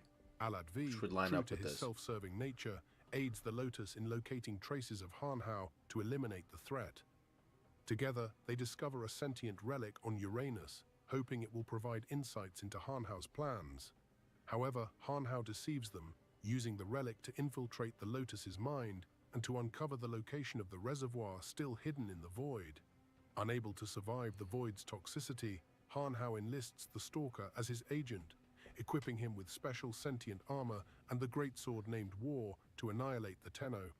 Driven by resentment for the Tenno's role in the Orokin's downfall, the Stalker hunts them relentlessly, destroying countless Warframes. On Lua, he disables the shielding that regulates the void's pressure on the moon, prompting the Lotus to send the Tenno to phase Lua back into real space to prevent a collapse. As Lua re-enters the solar system, the sentients launch attacks, forcing the Tenno to defend the reservoir. At the reservoir, the truth is revealed. The Tenno's true form, the Operator, who uses void energy and transference to control Warframes, has remained hidden within the somatic pods since the moon's concealment. Since entering the long dream inside the reservoir, the Tenno has been without a voice, as he lacked any memory of his true being. Now finally free, he is encountered with a strange new world like a mere child thrust into battle. Upon encountering the Operator, the Stalker hesitates, reflecting on his actions and retreating, leaving the Operator to confront sentient fighters. Despite their weakened state, the Operator reactivates their Warframe by touch and channels void energy, swiftly defeating the sentients before escaping to the Orbiter. On board the Orbiter, the Lotus instructs the Operator to activate a transference vessel to regain full control of their Warframes. Wait, maybe? The Stalker infiltrates the ship, intent on stopping them. In a climactic battle, the Operator manages to activate the vessel, leading to a blast of energy separating him from his Warframe in the process. The stalker stabs the lifeless Warframe and attempts to choke the operator, but the Warframe revitalizes unexpectedly, breaking the greatsword in half and severing Hanhao's control. Overcome with pain, the stalker flees, releasing a blinding flash that renders the operator unconscious. The Lotus appears, carrying the operator to the somatic link to stabilize them. She helps the operator recover memories of their past, including how Margulis saved them. So this is kind of weird, because, like, I thought from maybe later quests, we end up, like, rectifying our differences with Hanhao. But I thought Hanhao was, like, kind of sick with it. But also, like, he sent the stalker to come and kill us and gave him a sick weapon that we ended up just breaking in half and then use. Which, can we get the other half of the weapon and, like, fuse it together at some point and just make a sick-ass just weapon? That'd be cool. By creating a dream state and how her ideas led to transference. The Lotus recounts the Tenno's history and their founding of 5 great combat schools, allowing the operator to follow their ancient teachings and refine their powers into new abilities. While the sentient forces are now uncontainable, the Tenno has reawakened from this dream state, regaining powerful abilities for the upcoming fight in the process. Hanhao's attack was merely the beginning. A disturbance on Lua draws the Tenno back to the reservoir, where they find Teshin inspecting a somatic pod and uncover traces of Kuva. Teshin warns the Tenno to stay away, but undeterred, they follow him alongside Lotus supervision. Their pursuit reveals that's a Teshin's secret freaking sick allegiance to the Warframe. Grynir Queens.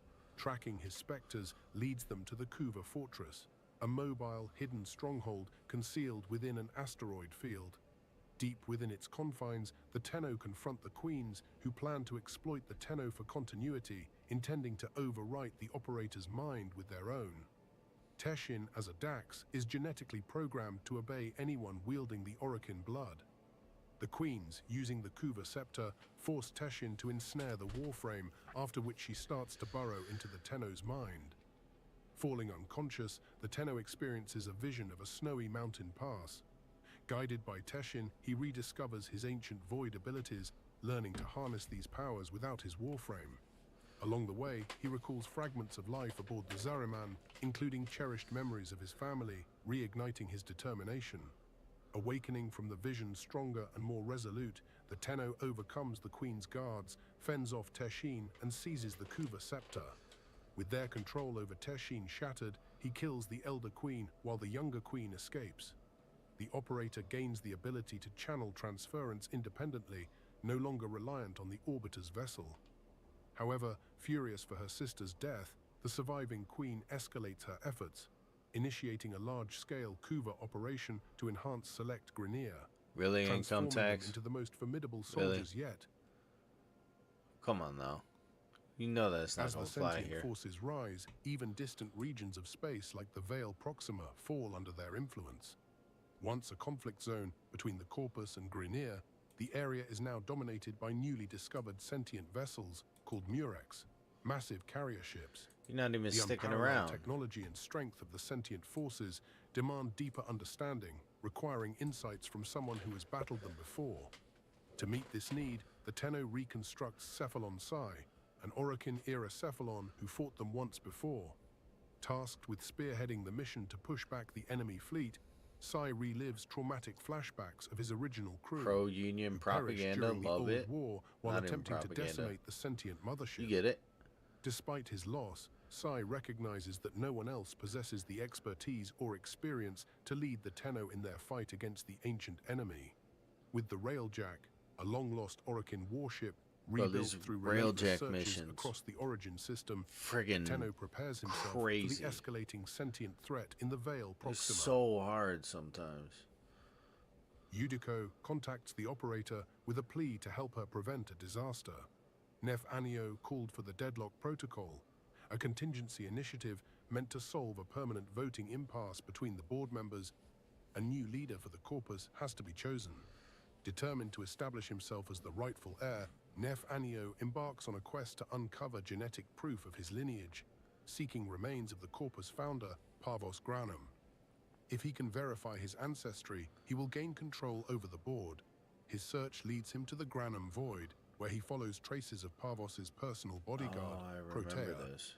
To peer into this void realm, he sacrifices Solaris workers, using them as unwilling conduits. The Tenno follows one such worker and makes a startling discovery. Parvos Granum has survived since the Orokin era, thanks to Protea's sacrifice. She traded her own life to lock Parvos away in the timeless void bubble. However, Parvos had orchestrated a deeper plan. He had lured the Tenno into the void so that Protea could scan their warframes, restoring herself as a spectre to fight for him once more. Seeing the growing threat, Nef Anio reluctantly allies himself with the Tenno. He provides them with ciphers to access corpus files on Parvos, allowing them to hack into the databases and construct the Zoris, an invention of Parvos, intricately tied to Spectre technology. Armed with this weapon, the Tenno returns to the Granum Void, liberates the captive Solaris workers, and vanquishes the Protea Spectre in a fierce fight, while she effortlessly manipulates time as a weapon. Despite their efforts, Parvos successfully escapes into reality. He unveils his vision I forgot to reshape that, the Corpus faction now the functioning at Protea its helm once more, citing an Prime impending was, threat from Tau as or the justification. Protea at least, was In a final twist, he in extends this an battle. offer to the Tenno, inviting them to a seat at his bargaining table, where the fate of the future hangs in balance. Parvos Granum is a brilliant strategist, highly proficient in technology and relentlessly ambitious. He envisions the creation of an elite force, hand-picked soldiers equipped with the most advanced weaponry and armor. These warriors, known as the Sisters of Parvos, rival the formidable Grineer elite units in strength. As his enforcers, they execute his will with unwavering loyalty, ensuring his vision for the Corpus is carried out with precision and dominance. After receiving a cryptic transmission from an abandoned Steel Meridian ship, a syndicate of Grineer defectors, the Tenno discovers the crew brutally murdered and ominous messages written in blood. Amid the carnage, they encounter Palladino, the speaker of the Red Veil Syndicate. The Tenno has to defend her against Red Veil fanatics intent to assassinate her. Palladino reveals that Rel, the outcast Tenno, has abandoned the Red Veil Temple, causing turmoil within the Syndicate. Unlike other Tenno, Rel did not enter cryosleep after the Old War. Cast out by Margulis for accidentally blinding her with his powers, he instead dedicated his life to a solitary mission, protecting the realm from the Indifference.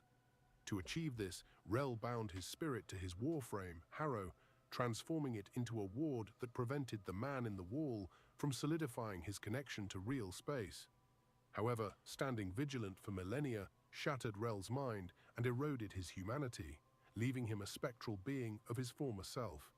To safeguard Palladino, the Tenno escorts her to Iron Wake, the Steel Meridian base, where she is placed under their protection. Palladino then tasks the Tenno with recovering a sacred relic to establish contact with Rel, who is now plagued by episodes of madness and struggles to retain his humanity after losing control of transference under relentless attacks from the man in the wall. The Tenno captures Rel's manifestations of emotion, disturbances formed of transference energy, and delivers them to the Red Veil Temple in an Orokin derelict hidden in the void. There they find Harrow bound in chains, but are soon confronted by Red Veil fanatics intent on stopping them. After fending off the attackers, the Tenno destroys the chains, destroying Rel's warframe and in turn freeing Rel's spirit. Rel appears in his true form, unburdened at last, and Palladino urges him to embrace peace. She entrusts the Tenno with the immense responsibility of guarding against the man in the wall, a task Rel had carried alone for countless centuries. With Rel's release, the Tenno now faces the daunting consequences of confronting the Void's indifference and its lurking threat. Back on the Orbiter, the Void entity masks itself as the Tennos doppelganger, taunting him with its presence, ever so slightly reminding him of its looming threat. Yeah. They haven't really talked about After our restoring little their Orbiter's doppelganger thing personal either. quarters, the Tenno encounters a mysterious purple orb that transmits him to Lua. Within the transmission, the Tenno hears echoes of a past conversation between Margulis and Ballas. Following a trail of light, they arrive at a vast chamber that appears to be the Lotus's base of operations, where she directly guides the Tenno. Although the Lotus appears before them, the Tenno finds themselves unable to communicate with her. Shortly after, Ballas suddenly emerges from hiding, declaring his eternal devotion to the Lotus and insisting she is the true Margulis. Using his abilities, Ballas severs the Lotus's connection to the Tenno and takes her to an unknown location. Left behind is her helmet, which the Tenno retrieves and brings back to their orbiter. With the connection to the Lotus lost, Ordis begins a relentless search for her, but her whereabouts remain untraceable, hidden wherever Ballas has taken her.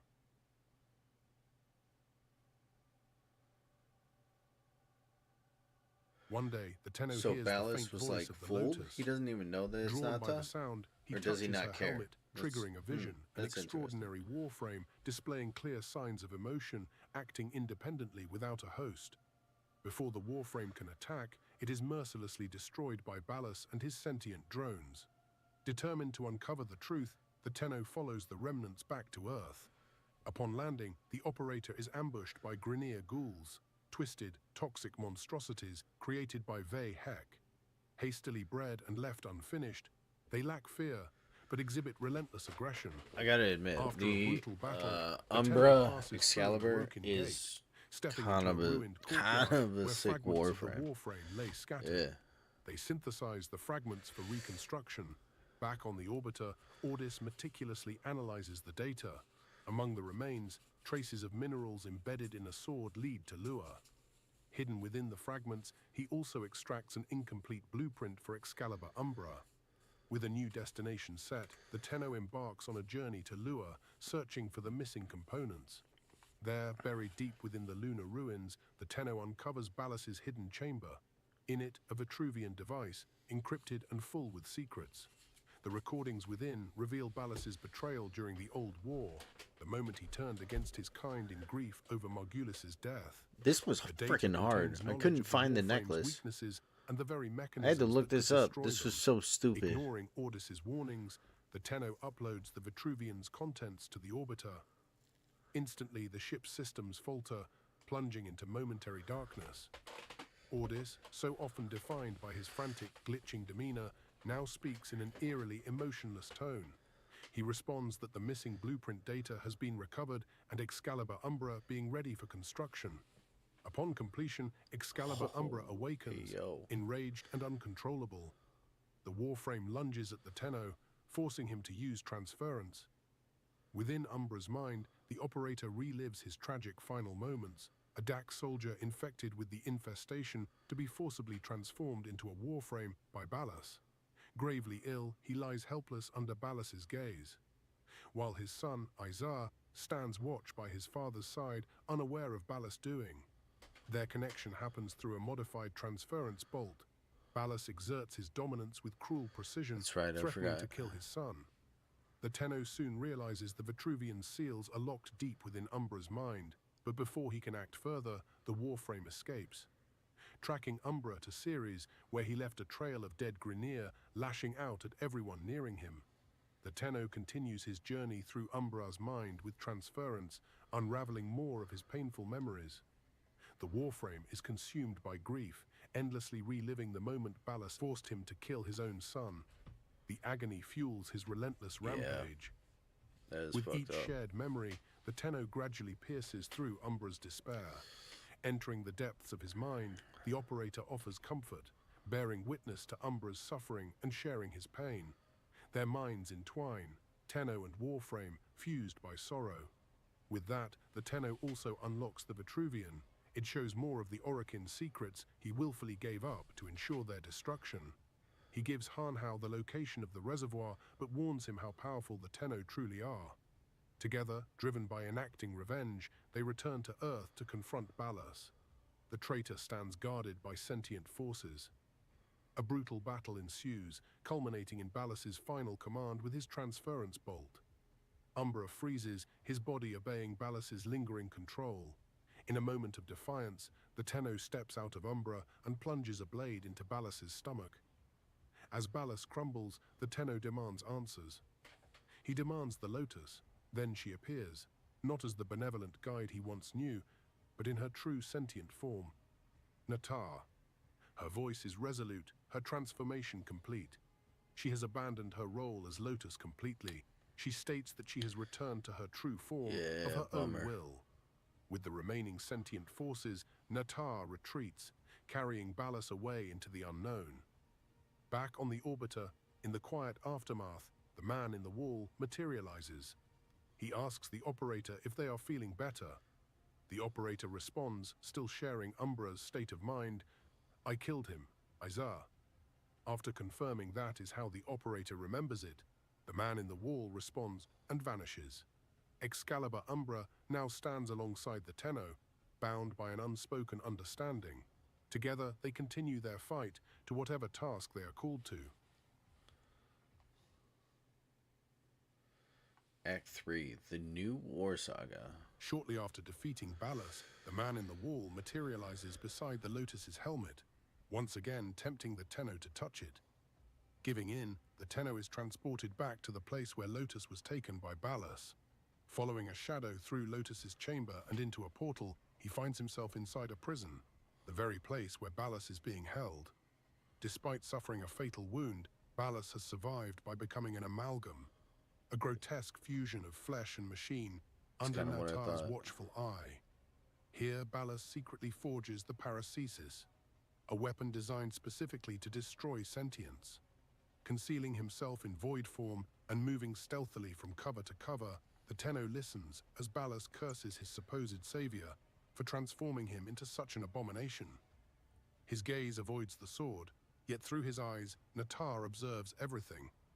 When the Tenno touches the Paracesis, he receives a vision of a war already in motion and acquires the blueprint for the legendary weapon.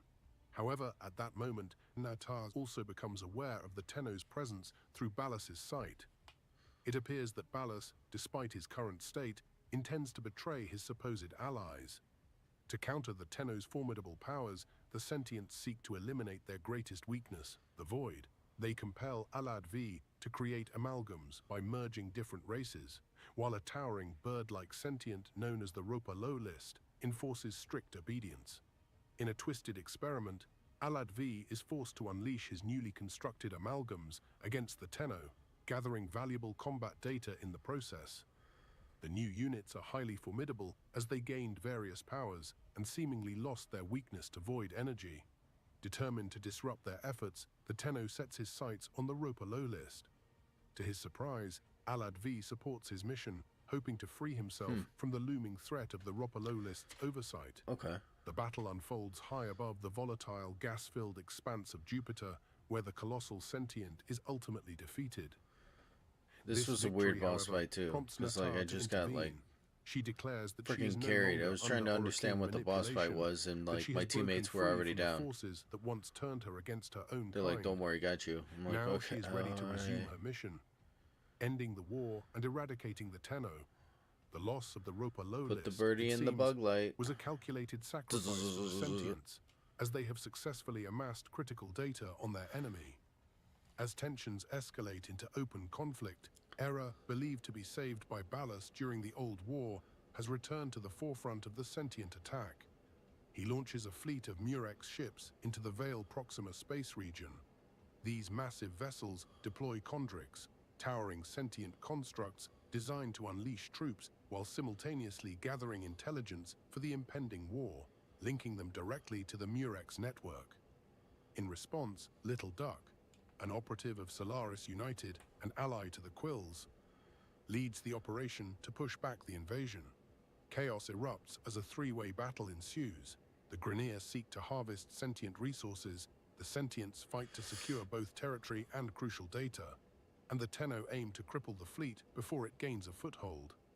A Tenno ground squad intercepts a chondrix, extracting its data before it can be transmitted to the Murex. Meanwhile, another squad pilots a railjack, carving a path through enemy defenses to reach the Murex. There, they upload the stolen data, interwoven with a lethal kill code, directly into the Murex cognitive nexus. The effect is immediate. The Murex ships, living machines akin to the sentients themselves, either flee or are obliterated, ensuring a decisive blow against Era's invasion. Aboard one of the railjacks, with the Paracesis now fully forged, the Tenno carves a path through the colossal sentient space carrier. cutting down enemies as he advances. As he prepares to depart, he stumbles upon a massive red crystal. Yeah, the Sentinels Upon are destroying it, kind his of a vision pain, shifts, man. transporting him to the heart of the sentient mothership, where Natar converses with her brother, Era. Era stands beside Amalgam Ballas, his puppet, bound by a leash. He urges Natar to bring the war to its conclusion, reminding her that she carries the fire of their mother. Symbolically, the sentient mothership itself lies dormant, lifeless, a gargantuan husk awaiting reactivation, a task that only Natar can fulfill. Yet Era claims her memory remains fractured. He asserts that she wrongly recalls destroying him after adopting the guise of the Lotus, betraying her own kind in the process. But both Era and Ballas seek to manipulate her, weaving a false narrative that the Orokin reprogrammed her into the Lotus, twisting her against the Tenno who now wield her power. Conflicted and plagued by uncertainty, Natar hesitates. Era, impatient and determined, forcibly pushes her onto a strange device, ensnaring her within a containment field. Waves of energy pulse outward, forcefully ejecting the Tenno from his vision. In that moment, the mothership stirs, seemingly beginning its reactivation. Although previous sentient incursions have been repelled, they continue to evolve, adapting their strategies with newly designed units. Among them are the Orphics, an advanced iteration of the Chondrix, now deployed across the system. These formidable constructs wield specialized energy I should make one of pulses those sometime. capable of severing transference, I bet you it's cutting a Warframes off from their achievement. operators. Fortunately, the necromechs of Deimos remain immune to this attack, making them the only viable combatants against the growing sentient threat. As the Tenno fights back, Natar reveals her hand in the conflict. She was the one who taught the Orphics how to disable Warframes. Even as the Tenno struggles to comprehend whether the Lotus is truly gone, a cryptic transmission reaches them. Hidden within its code is a shocking message. I am dying. Although the Allied forces managed to hold off the sentient attacks thus far, the main fleet has not been deployed yet. Murex carriers continue their invasion, deploying forces onto every planet. What began as isolated skirmishes soon shifts into an all-out war, engulfing the entire system in chaos.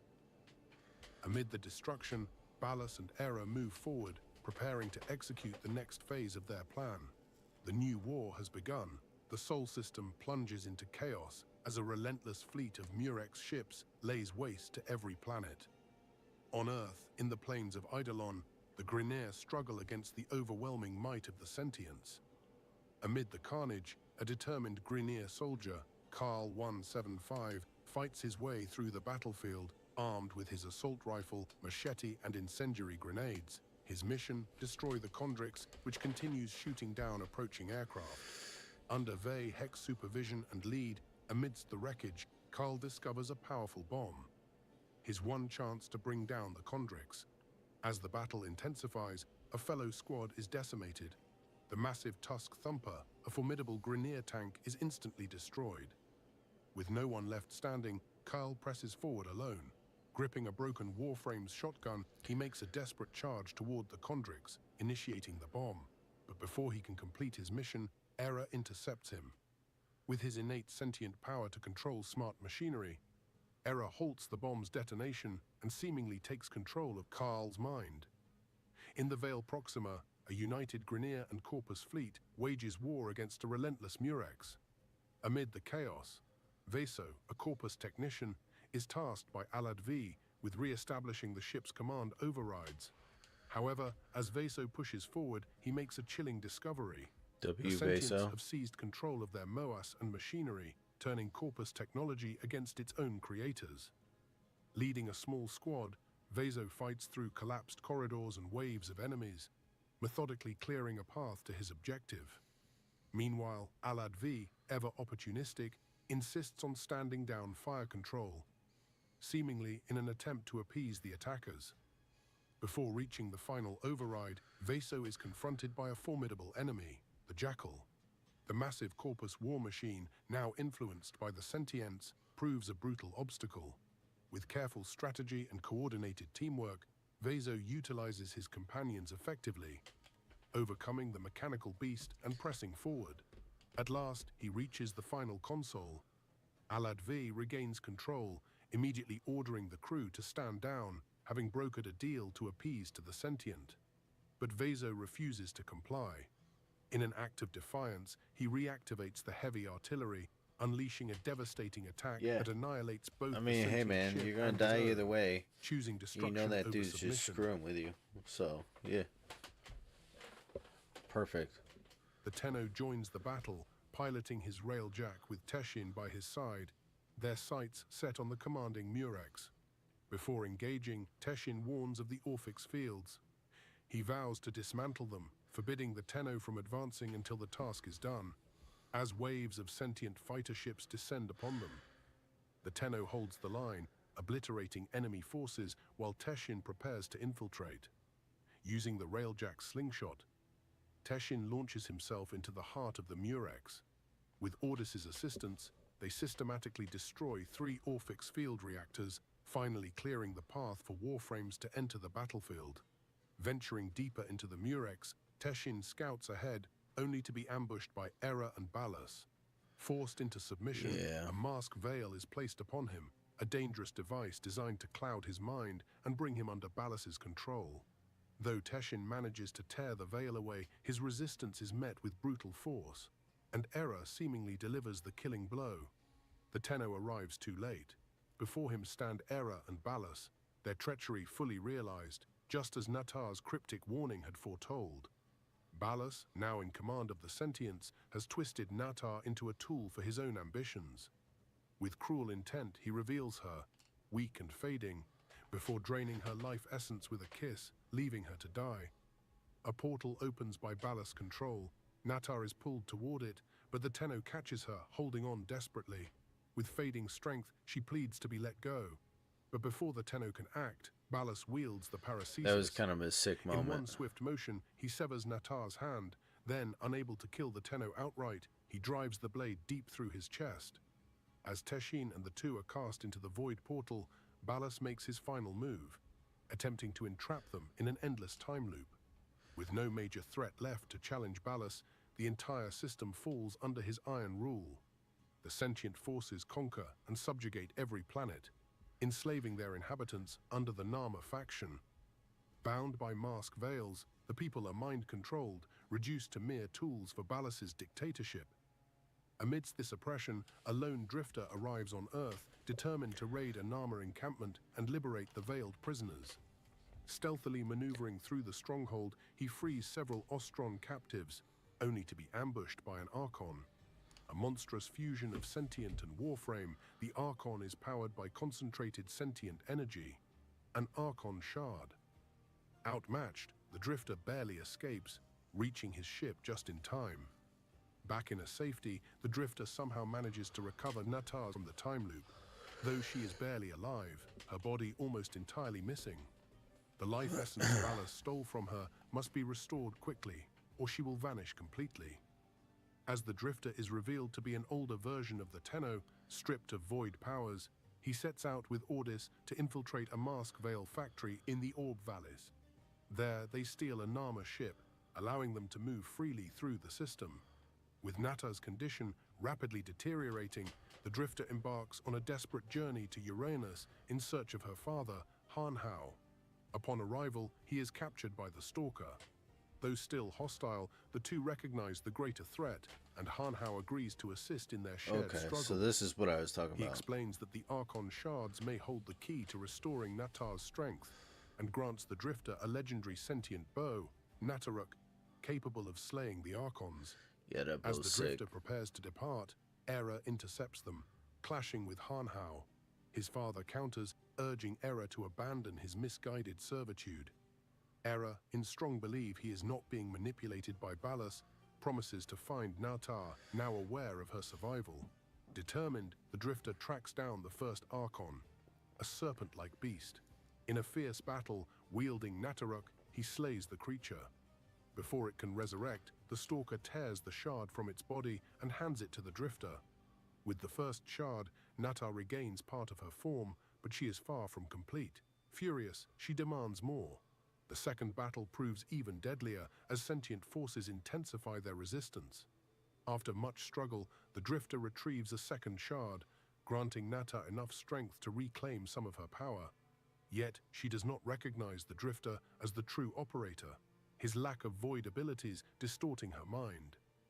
In a frenzied rage, she unleashes devastating sentient lasers. To protect the Drifter, Ordis sacrifices his drone body, shielding him and shattering in the process. Enraged, Nata grips the Drifter by the throat, choking him until he collapses. In his fading consciousness, a vision unfolds. The Zariman incident. He witnesses the pivotal moment when the Tenno, in desperation, strikes a deal with the Indifference. It is this agreement that grants the Tenno his void powers, his defense against the monstrous fate that befalls the adults. In doing so, the Tenno inadvertently transfers these abilities to the Drifter. Snapping back to reality, the Drifter harnesses his newfound void abilities, repelling Nata's attacks. In that instant, the Tenno replaces the Drifter, who finds himself back on the Zariman. Nata finally sees the true operator, snapping out of her rage and departs, determined to confront Ballas as That's error. true. I forgot It that seems that's the man why in the she wall, freaked out. intentionally or not, has ensured the Tenno's survival. Though the reason remains unknown, perhaps this intervention serves to remind him of upholding his part of the deal, whatever that may be. Ballas, sensing the Tenno's return, erupts in fury.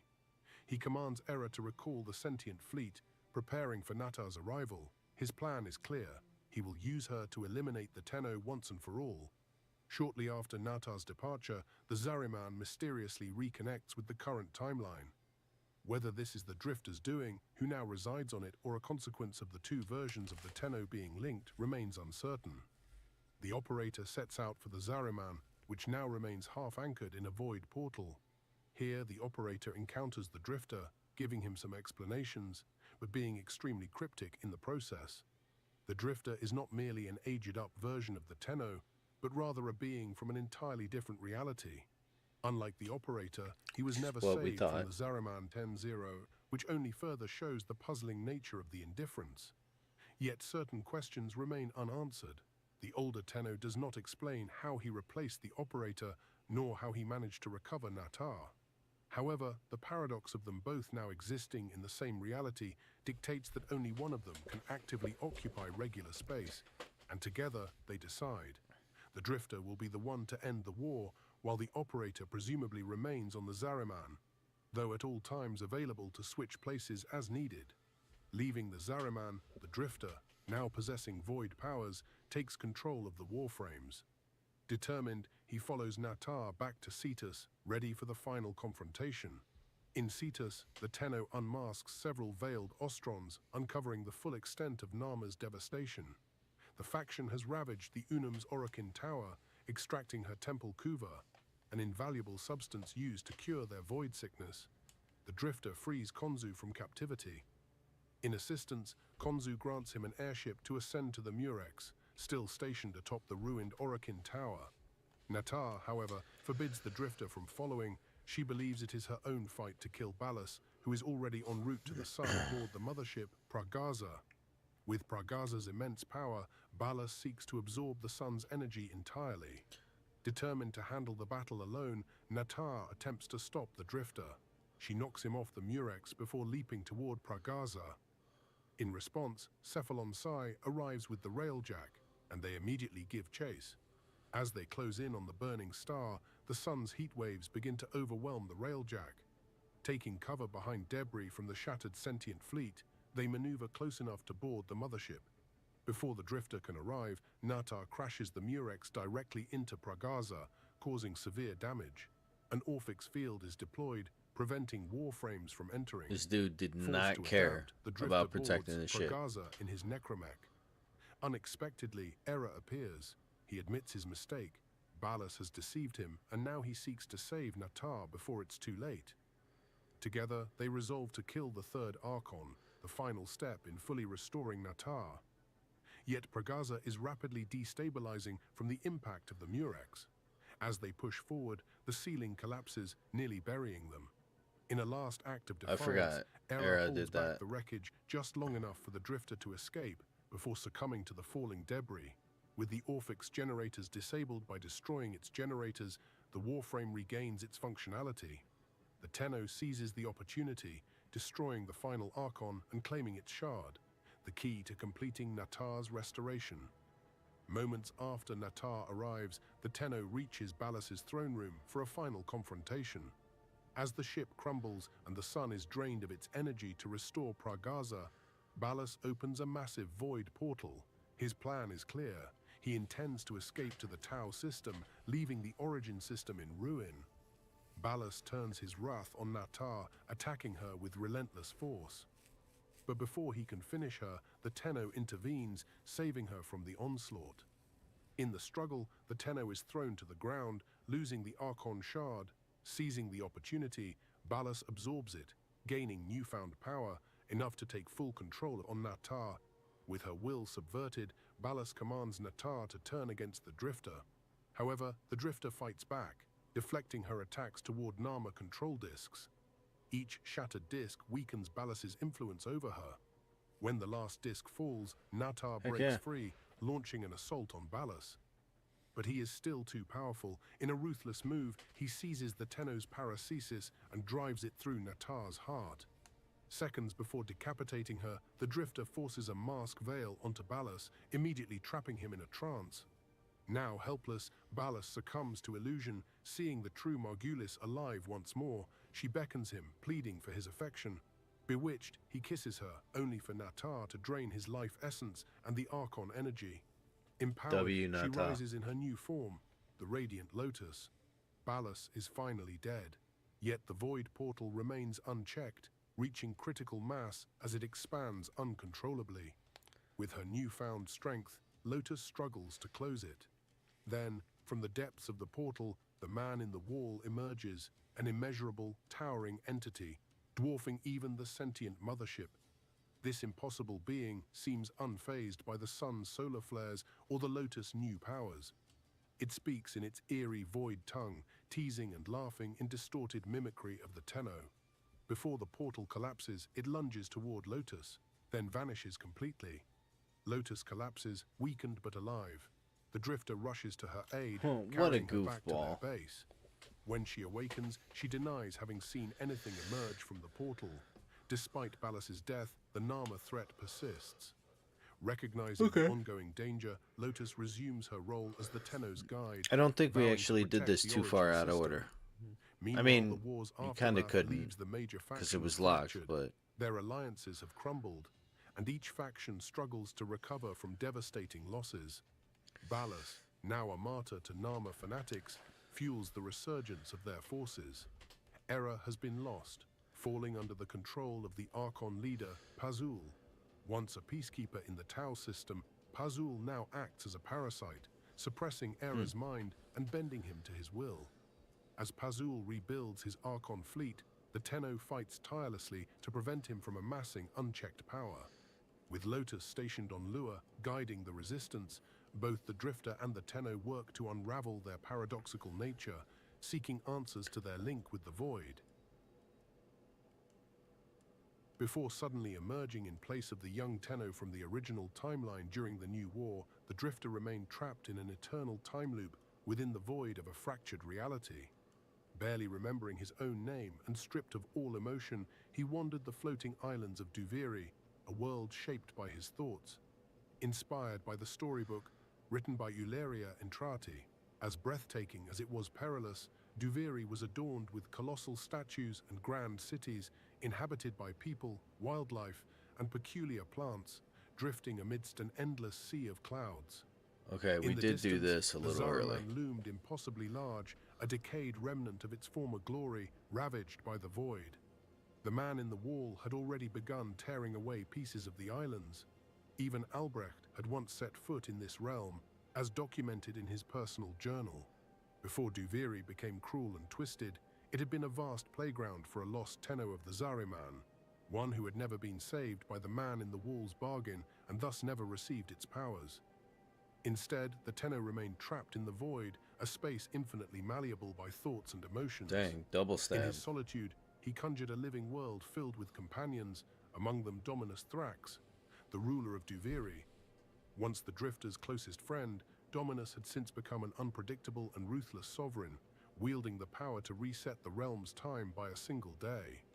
He used this ability to repeatedly punish the Drifter, executing him whenever he attempted to escape, having long since outgrown the fabricated story that kept him imprisoned. On the eve of yet another execution, the Drifter was pierced by a ghostly version of the paracesis, just as the Tenno had been before.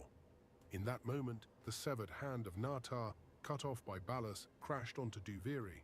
It bound itself to the Drifter, freeing him from his captors and granting him strange new abilities.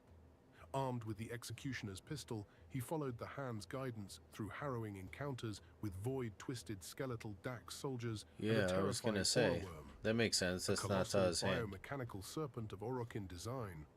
With the aid of a flying steed, the Kaith, the Drifter, reached a portal leading to a hidden cave, safely beyond Dominus's gaze. Within, he discovered 3 warframes, alongside weapons and tools prepared for battle. An aged Teshin appeared, revealing that they had crossed paths countless times before, trapped in an endless cycle. He urged the Drifter to break free of his time prison. Whether the Void had resurrected Teshin, or if this was merely another version of him, remained unclear. Though Teshin insisted he wield a warframe, the Drifter refused, and instead took up Teshin's swords. As the Drifter departed for the mainland, Dominus, now consumed with rage, unleashed another Oroworm. Though the Drifter fell in battle, the time loop reset, returning him to the cave once more. This time, he was persuaded to use a warframe, harnessing the power of Natar's hand to do so. He ventured back into Duviri, slowly learning the land and undertaking various tasks for Teshin, helping the common folk and battling the corrupted Dax. In time, he acquired a piece of a figurine. As he examined it, fragmented memories surfaced. Teshin revealed that these belonged to Dominus himself, perhaps another lost Tenno from the Zariman. Gathering more pieces granted deeper insight into Duviri's origins. Oh, yeah. Before long, Teshin was captured by Dax soldiers at Dominus's command. A Dax gladius, an imposter, was sent in his stead. The Drifter gave chase, but he arrived too late. Teshin was executed. Overcome with fury and raw emotion, We're always the too Drifter late. seized control of an Oroworm with the powers of Lotus's hand and laid waste to Dominus Thrax's towering stronghold. As the building crumbled, Dominus tumbled from his throne, dropping the final piece of the figurine. Connecting it, he remembers how he had created Duviri, granting him the powers to shape it again. With Dominus Thrax now reduced to a fearful, trembling child, the Drifter cast him aside and took the throne, wielding the power to reset the day himself. In doing so, he resurrected Teshin but restored Dominus's reign over Duviri. With newfound control over the realm, the Drifter gained the choice to finally leave. Teshin explained that the warframes arrived in Duviri through the efforts of the Tenno from beyond its void prison. In gratitude, the Drifter was encouraged to aid them in return. Beyond Teshin's cave lay a door, one that connected Duviri to the Zariman. Through it, the Drifter had entered the original timeline, stepping back into the regular space of the Sol system sometime during the events of the New War.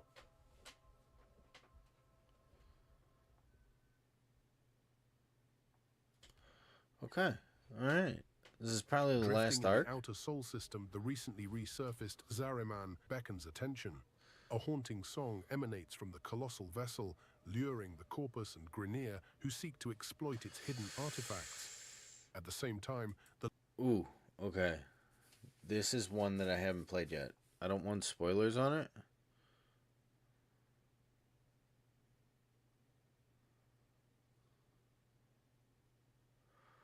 Oh, alright, alright.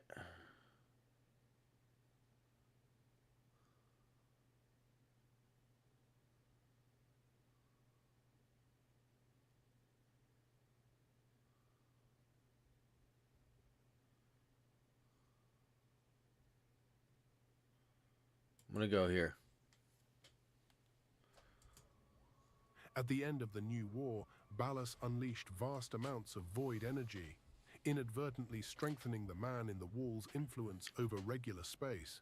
With the sentient threat now largely contained, an entirely new threat emerges. Cephalon Lloyd summons the Tenno back to the Necrolisk on Deimos, revealing a long-buried precept within his mind. With its activation, a previously inaccessible section of the station is unveiled. as a cosmic clock collapses to reveal the entrance. Beyond it lies a vast underground complex, Albrecht's Do the laboratories, Zarmon, I where think, the next towering time I get humanoid on, vessels regardless of stand if in my eerie amp is good silence. or not. As the Tenno ventures deeper, their mission becomes clear: to awaken the sleeper. Along the way, they recover a grimoire, an ancient book capable of channeling mysterious void energies into devastating projectiles. The Suddenly, grimoire the is path is pretty interrupted friggin' by a sick. chilling presence. The I should man put in the that back wall on. appears in the form of the operator, staring unmoving at the wall. As they pass the figure, the walls violently tear open, unveiling a nightmarish expanse. From this abyss, a new enemy emerges, the Murmur.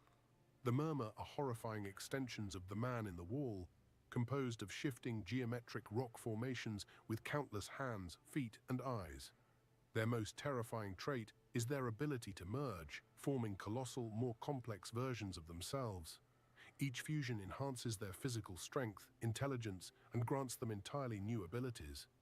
Boundless in their destructive potential, these creatures seem to have no limit to the horrors they can become. From within the walls of the laboratory, the endless bounds of the Murmur's rocky, sand-swept depths extend beyond the horizon. The void has breached into the laboratories and cannot be allowed to reach further. Pressing forward, the Tenno faces the fragmented tide, an exceptionally powerful Murmur variant. After an intense battle, they discover a cryopod, from which the faint sound of a pager emanates. Inside, the real Lloyd awakens. Together, they return to the main laboratories, the Sanctum Anatomica, safeguarded by ancient wards and barriers. While Lloyd reactivates the station's old equipment, the Tenno encounters the Caviar, three creatures Albrecht once experimented on.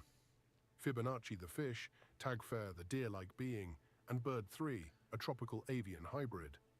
They attempt to communicate in Void tongue, though their words remain incomprehensible. Lloyd sends the Tenno deeper into the laboratories to recover vital machinery, a mission critical to preventing further catastrophe. With the retrieved components, an old terminal flickers to life, transmitting a recorded message from Albrecht himself. In the recording, he explains the truth behind his work. Lloyd was tasked with sending him back in time in an effort to distract The interesting thing man in the is, wall, he isn't like attention blue away from the when you present. see him. Embedded within the transmission, the Tenno uncovers the blueprint for a Yahoo gargoyle, an intricate statue combining all three Caviar. When the time is right, they are instructed to seek Albrecht in the year 1999. As the statue is completed and activated, the Tenno gains the ability to comprehend Void tongue, revealing that the Caviar are highly intelligent, emotional beings. Fibonacci explains that to complete the Kalamos sequence, the missing page of the grimoire must be found.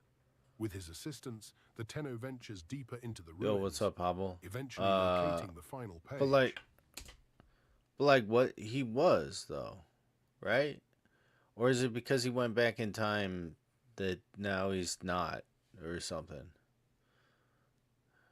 Because he was a blue beefcake. Yeah. That's the thing. Is they're like, you find Albert or Albrecht. He's in 1999, and it's like, oh my god, that's crazy. How does he fit in? Well, hi. I'm glad you woke up. Before they can escape, You're gonna have fun sleeping tonight to go to work tomorrow.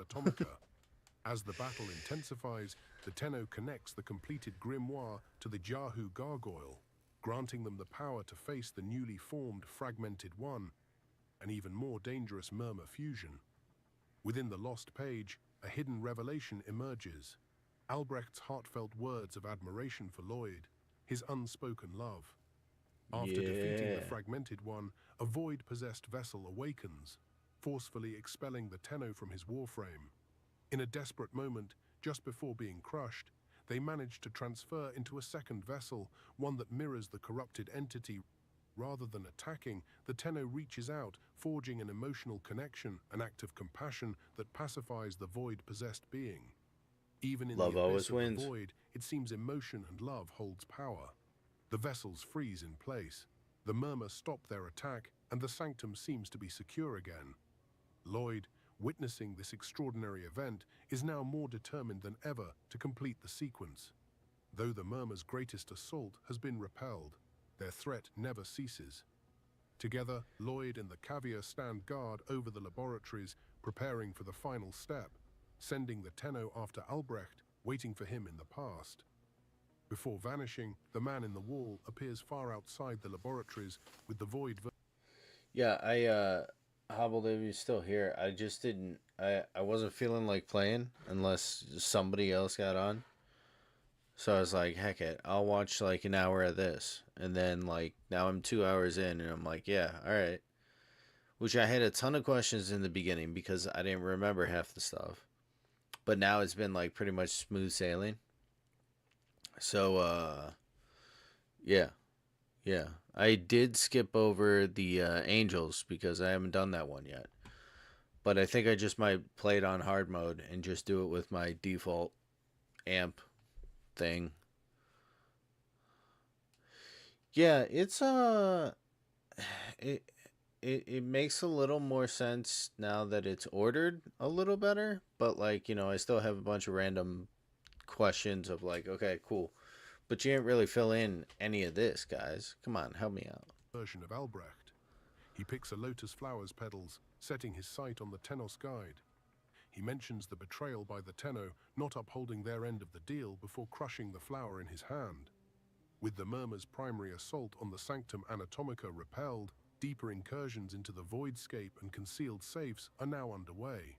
Progress toward reaching Albrecht in the past steadily advances. I'm assuming it's beyond the frozen all vessels, will be answered the void abyss stretches as more and more endlessly, stuff comes its out. landscape But littered with immeasurable gaping we'll see. mouths. We'll see. Amidst the silence, the Lotus contemplates the rhythmic chime of a pager, waiting for the Tenno's arrival. When they appear, both the Drifter and the Operator standing before her, she confesses that the man in the wall's presence is growing stronger, pulling her ever closer. She urges the Drifter to answer the pager's call, which abruptly transports him to an abandoned mall. There he encounters Albrecht's Kavat, Kalimos, who guides him to another ringing pager. Upon answering it, the Drifter is drawn back to the Lotus, who explains that his brief journey has forged a crucial link to the past. All right. Because I've processed a billion frickin' things of information. When are you talking Tau? I'm trying to think. What was stuff that we did on Tau?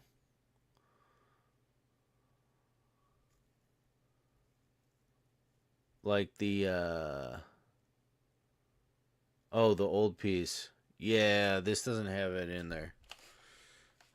That's yeah, I don't know. All right, Now, agreed. they must find Albrecht before the man in the wall does.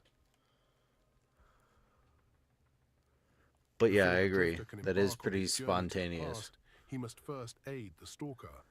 Deep within his concealed lair on Uranus, the Stalker harbors a secret, one so deeply guarded that he refuses to share it, even in dire need. Hanhao berates him for hiding Jade, a Warframe on the brink of death. Before the old war, Jade was the Stalker's wife. While he is likely a human permanently linked to a Warframe through transference, Jade's fate was far crueler. She was forcibly transformed into a Warframe by the Orokin as punishment, similar to Umbra, likely for the I haven't forbidden done any of those relationship side she shared quests with the yet. Stalker. Any of the During Warframe the side collapse of the quests. Orokin Empire, I've done the Stalker served as a low guardian. While this, Jade, defying her but I don't think this was a circumstances, side quest. protected him. She wields the Jade Light, a formidable form of energy capable of disintegrating its target in an instant. Oh The yeah, Orokin kept her in stasis, only releasing her when she was needed to enact executions. it kind of made sense. Like, Yet despite I don't her think any lethal of this power, is super she also surprising. possessed the ability to heal, enveloping others in protective energy. Maybe In I have there, done she it. calls I out don't the know. Stalker's true name, Soren, compelling him to check on her worsening condition. No clear cause is visible, but something is draining her very life essence. Hanhao urges him to seek help from the Tenno, who possess an intrinsic Oh, you know what? I think I understanding of have the done nature this. of Warframes. But Soren refuses. Instead, he infiltrates a Corpus ship, stealing bioplasma in a desperate attempt to save her, inadvertently drawing the Corpus's attention to himself, namely that of Captain Zeto. When he administers the bioplasma, Jade writhes in pain, his efforts only worsening her condition. Then she Realizing dies. Hanhao was right, Soren seeks out the Tenno, who advise him to use cortichrome, the base material of Warframes. Together, they hunt a juggernaut, a powerful infested creature, to harvest the substance. However, the corpus remain hot on his trail, ambushing him upon his return to the lair. Though Soren swiftly dispatches the crew and rushes back to Jade's side. The operator links with her, sensing she is nearly out of time. In that moment, Jade reveals something shocking.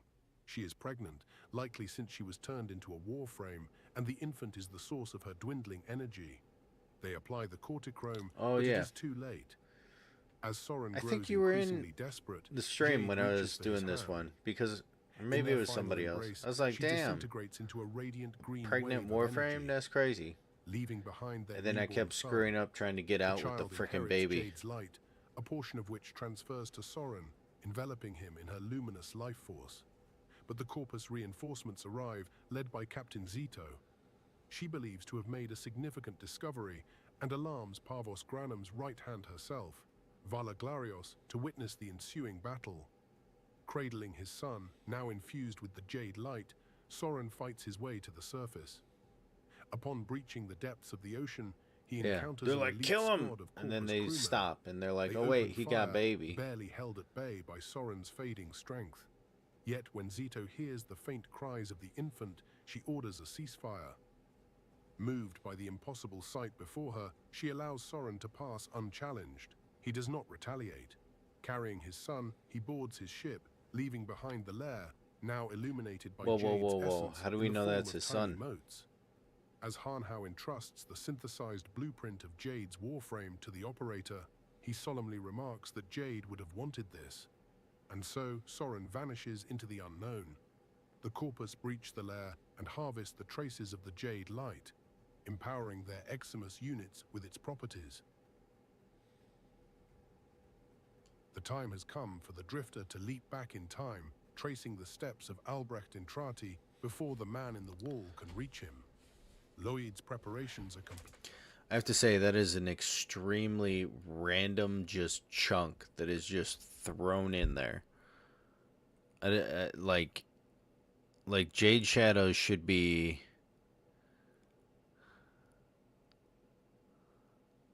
I don't know, let's see. It's like way back here. It should be.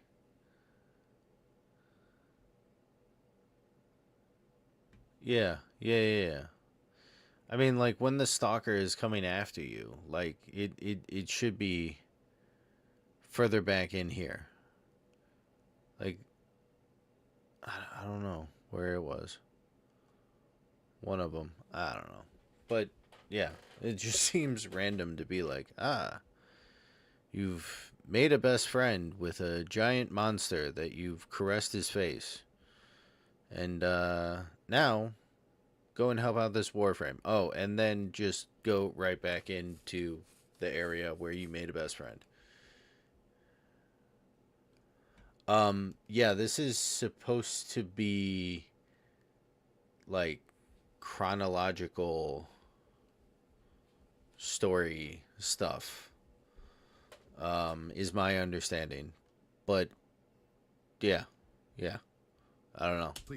Ensuring stable time travel via the vessels and the linked pager through their void connection. Oh, okay. Their destination, Hulvania, 1999, where Albrecht's influence has already set deep Jade roots. should be In 997, the government delved into genetic still engineering, lies primarily back for here weapon development. someplace. But their secret cloning project had another purpose, revolutionizing the entertainment industry through the world-famous boy band Online. The plan, however, spiraled into catastrophe. The experiments birthed an outbreak, Boy the precursor to the infestation, Techrote. Unlike its future counterpart, which initially thrived on organic matter, Techrote had an affinity for machines. It consumed code, corrupted software, and twisted technology to its will, though its ability to infect flesh was weaker. It festered underground, slowly infesting the still inhabited city from within.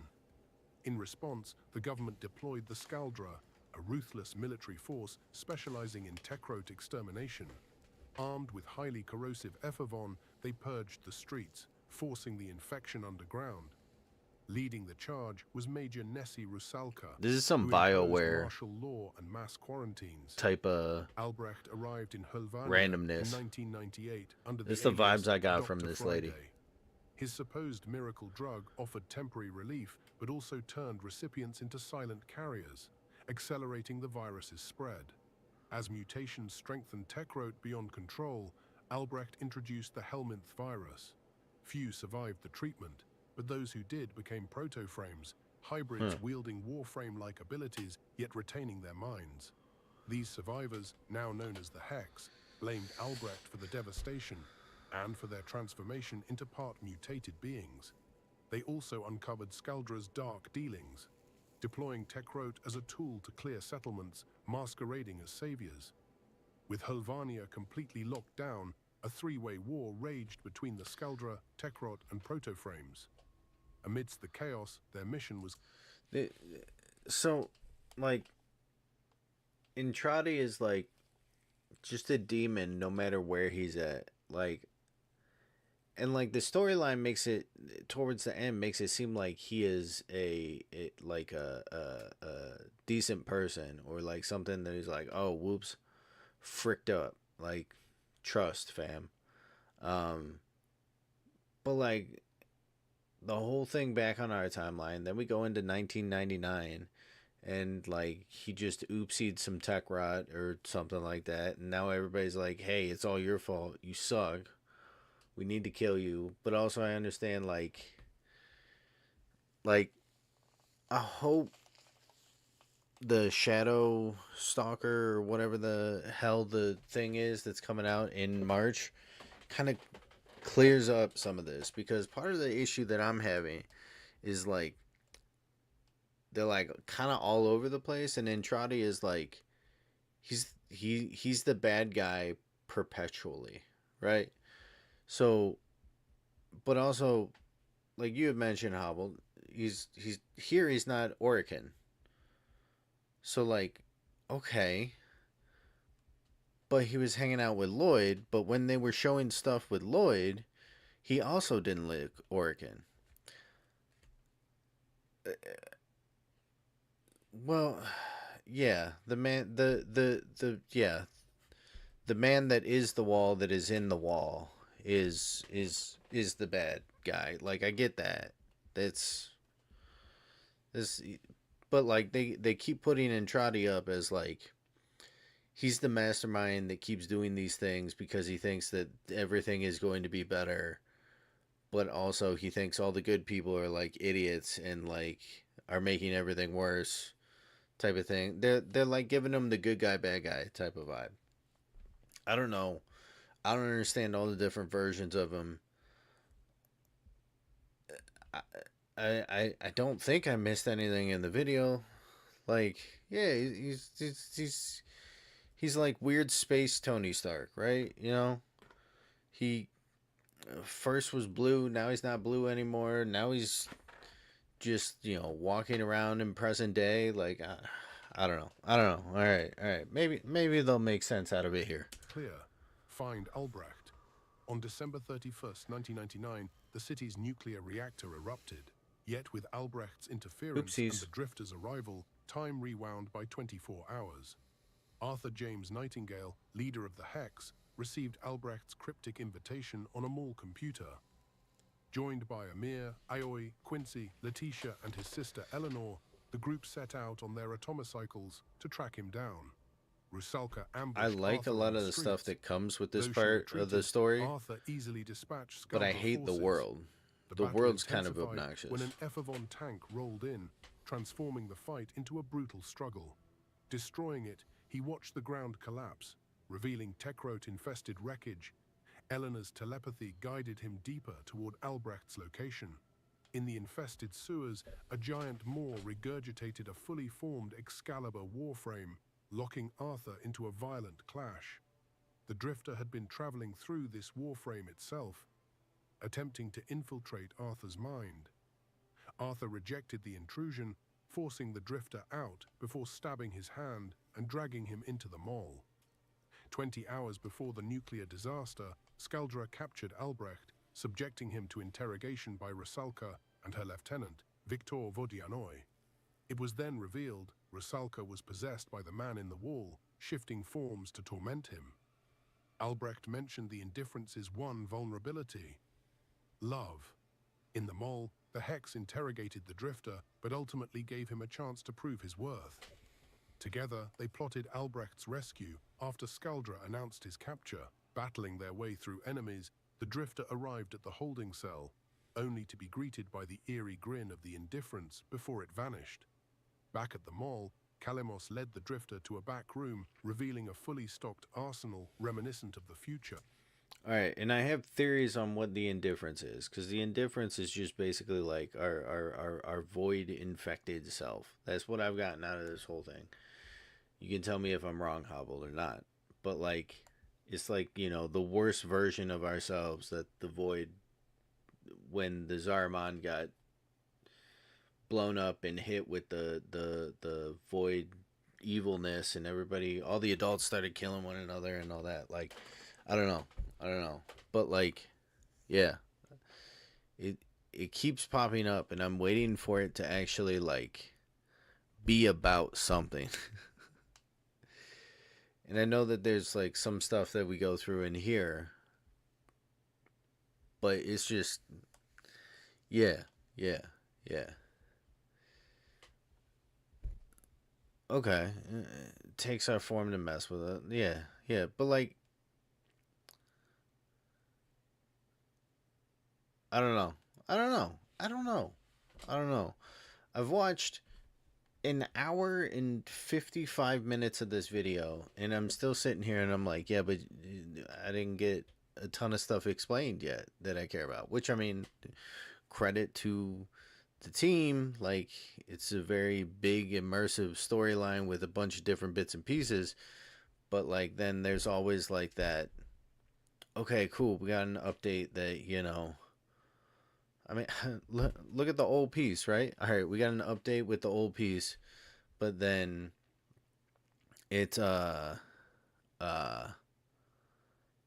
it brought even more stories. Okay, how the hell did we get here? What is going on? I mean, it seems current, but is it current? I don't know. Like, Ball Ass is alive again, even though we've killed him like 8 times now.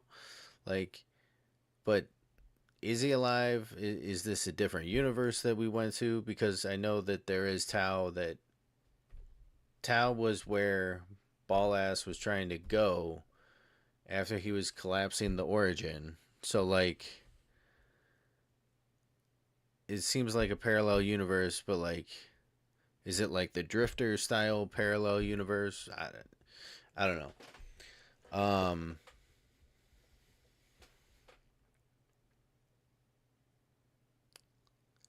Yeah. That's fair. Cause yeah, it is. Yeah, because that's us. Like, well, okay. Yeah.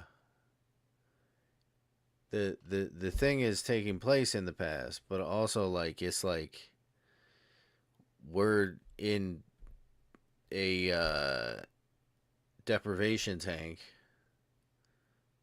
and Lotus is juicing us up.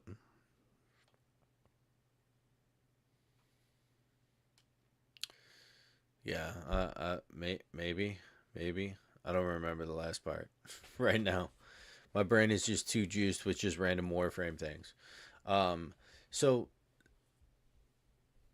it seemed like, from what they explained, going back to the void creature thingy, right? Is like, we tried to hyper jump, it failed. It took away all of our protection against the void. The void then leaked in and infected the adults. The adults went crazy and started killing everybody. We barricaded the room, but then Rel ended up getting infected. But like, not fully infected, just like kind of like weirdly infected. And then we also kind of got infected with that too, which is why we see the black eyed dude. So like it's yeah, yeah. I think it might be like an actual creature or like I I'm under the impression that it's uh it's either, you know, something that is trying to almost like a Tenno that's trying to like frick with a Tenno, or it is um like some sort of what it'll end up being is it'll be something that Entrati did like 4,000 years ago that blew up a freaking thing that released a disease that nobody really necessarily knew about until like, you know, the Warframe disease chilled out, and then uh now it's just like a disease that fricks with our mind that yeah is the whole damn thing.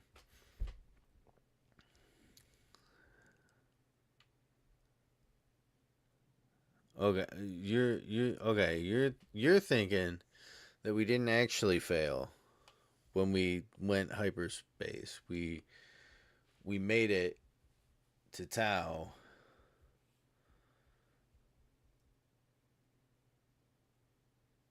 and then yeah, yeah. It made it seem like we failed. Um.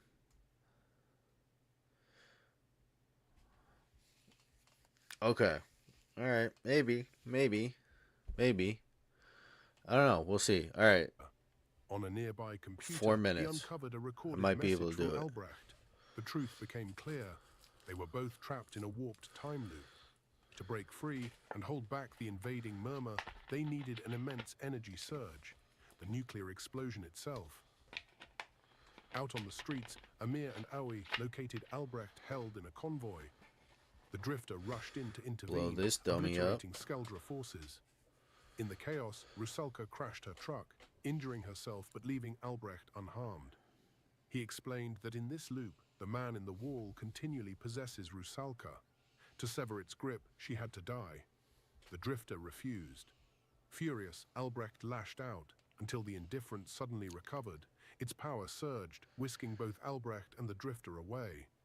The drifter awakes in a vision of the Zariman, where the indifference reveals a terrifying prophecy. Every member of the Hex was doomed to die. Moments later, returning to the mall, the drifter shared Albrecht's warning with the Hex. Determined to prevent the explosion, they set out.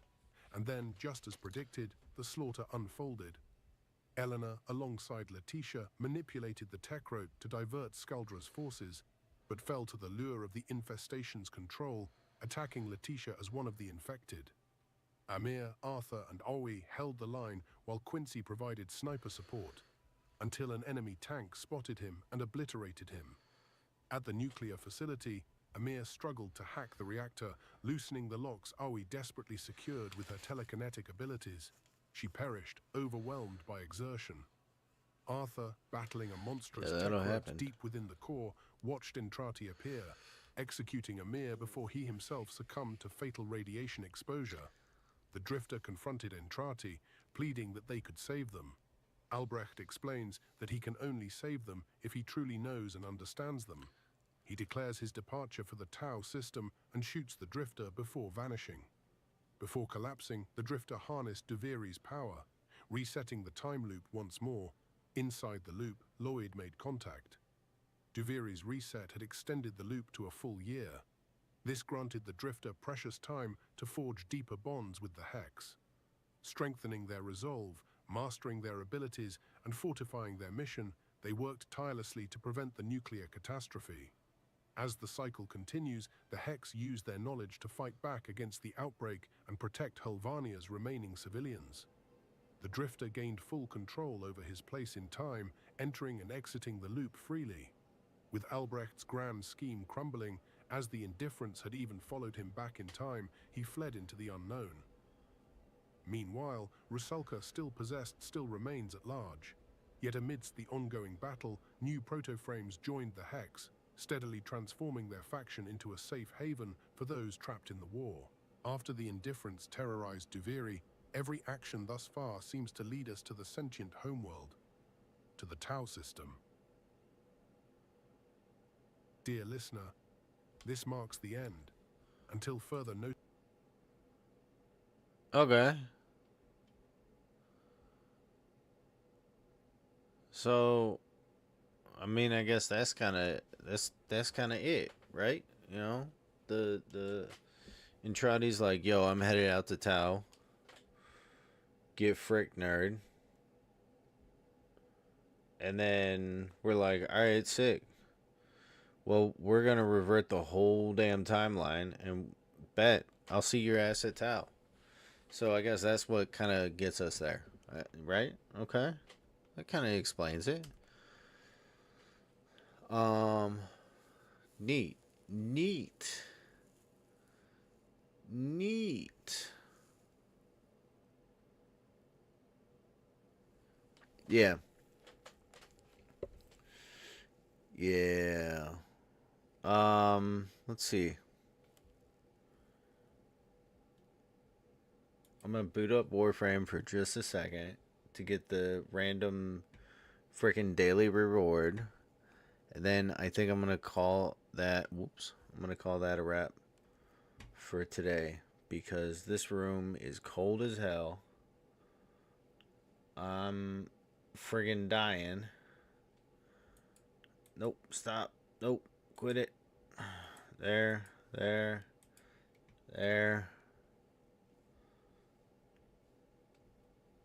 Yes, I did press Minecraft. Damn it. That. No, I think it'll be yeah. So the update in March. Harold when? Hightail when? I was like Harold. Hightail. I mean, I don't know. Maybe sometime this week. Yeah. I'd be down with that.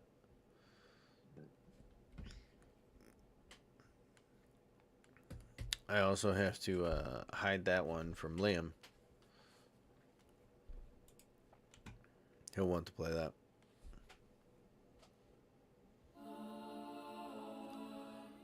Good fortune, hunter. Oh, neat. Resource boost. So, nothing for me. Alright, whoa. Let's check to make sure we don't have anything we need to do. I gotta throw 3 of those away.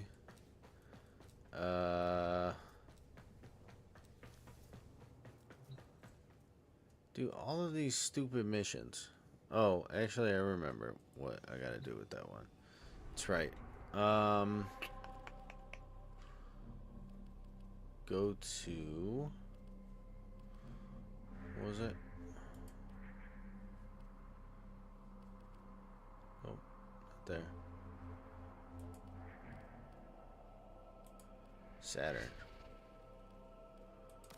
Yeah. Alright, there we go. Gotta check on my, my railjack stuff.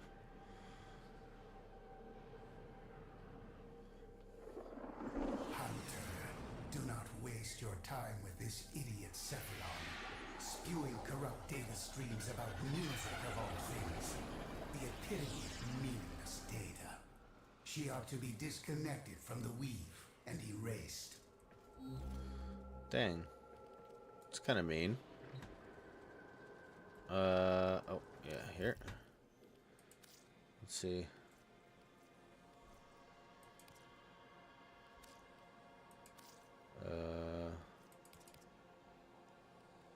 Wait.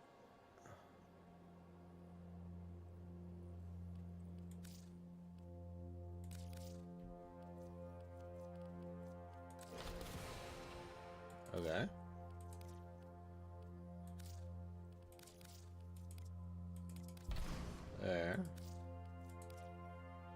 claim. There. Alright, I did have to change one of these. I think it was this guy. Has to go to this. Because I ain't had one to blow up some of the dumb stuff.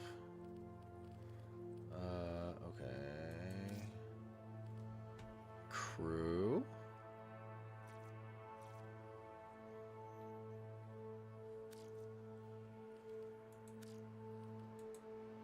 Oh, this one. Oh, I only got one left. Alright.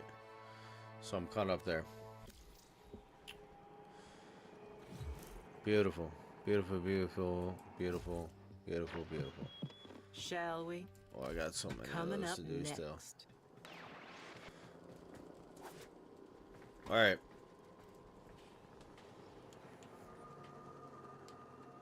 Alright, I'll catch you later too. I'm just about to head out also. See you tomorrow. Okay, for probably nobody else that's in here, but just in case there's some lurkers that aren't popping up on the viewers, I'm going to end the YouTube stream.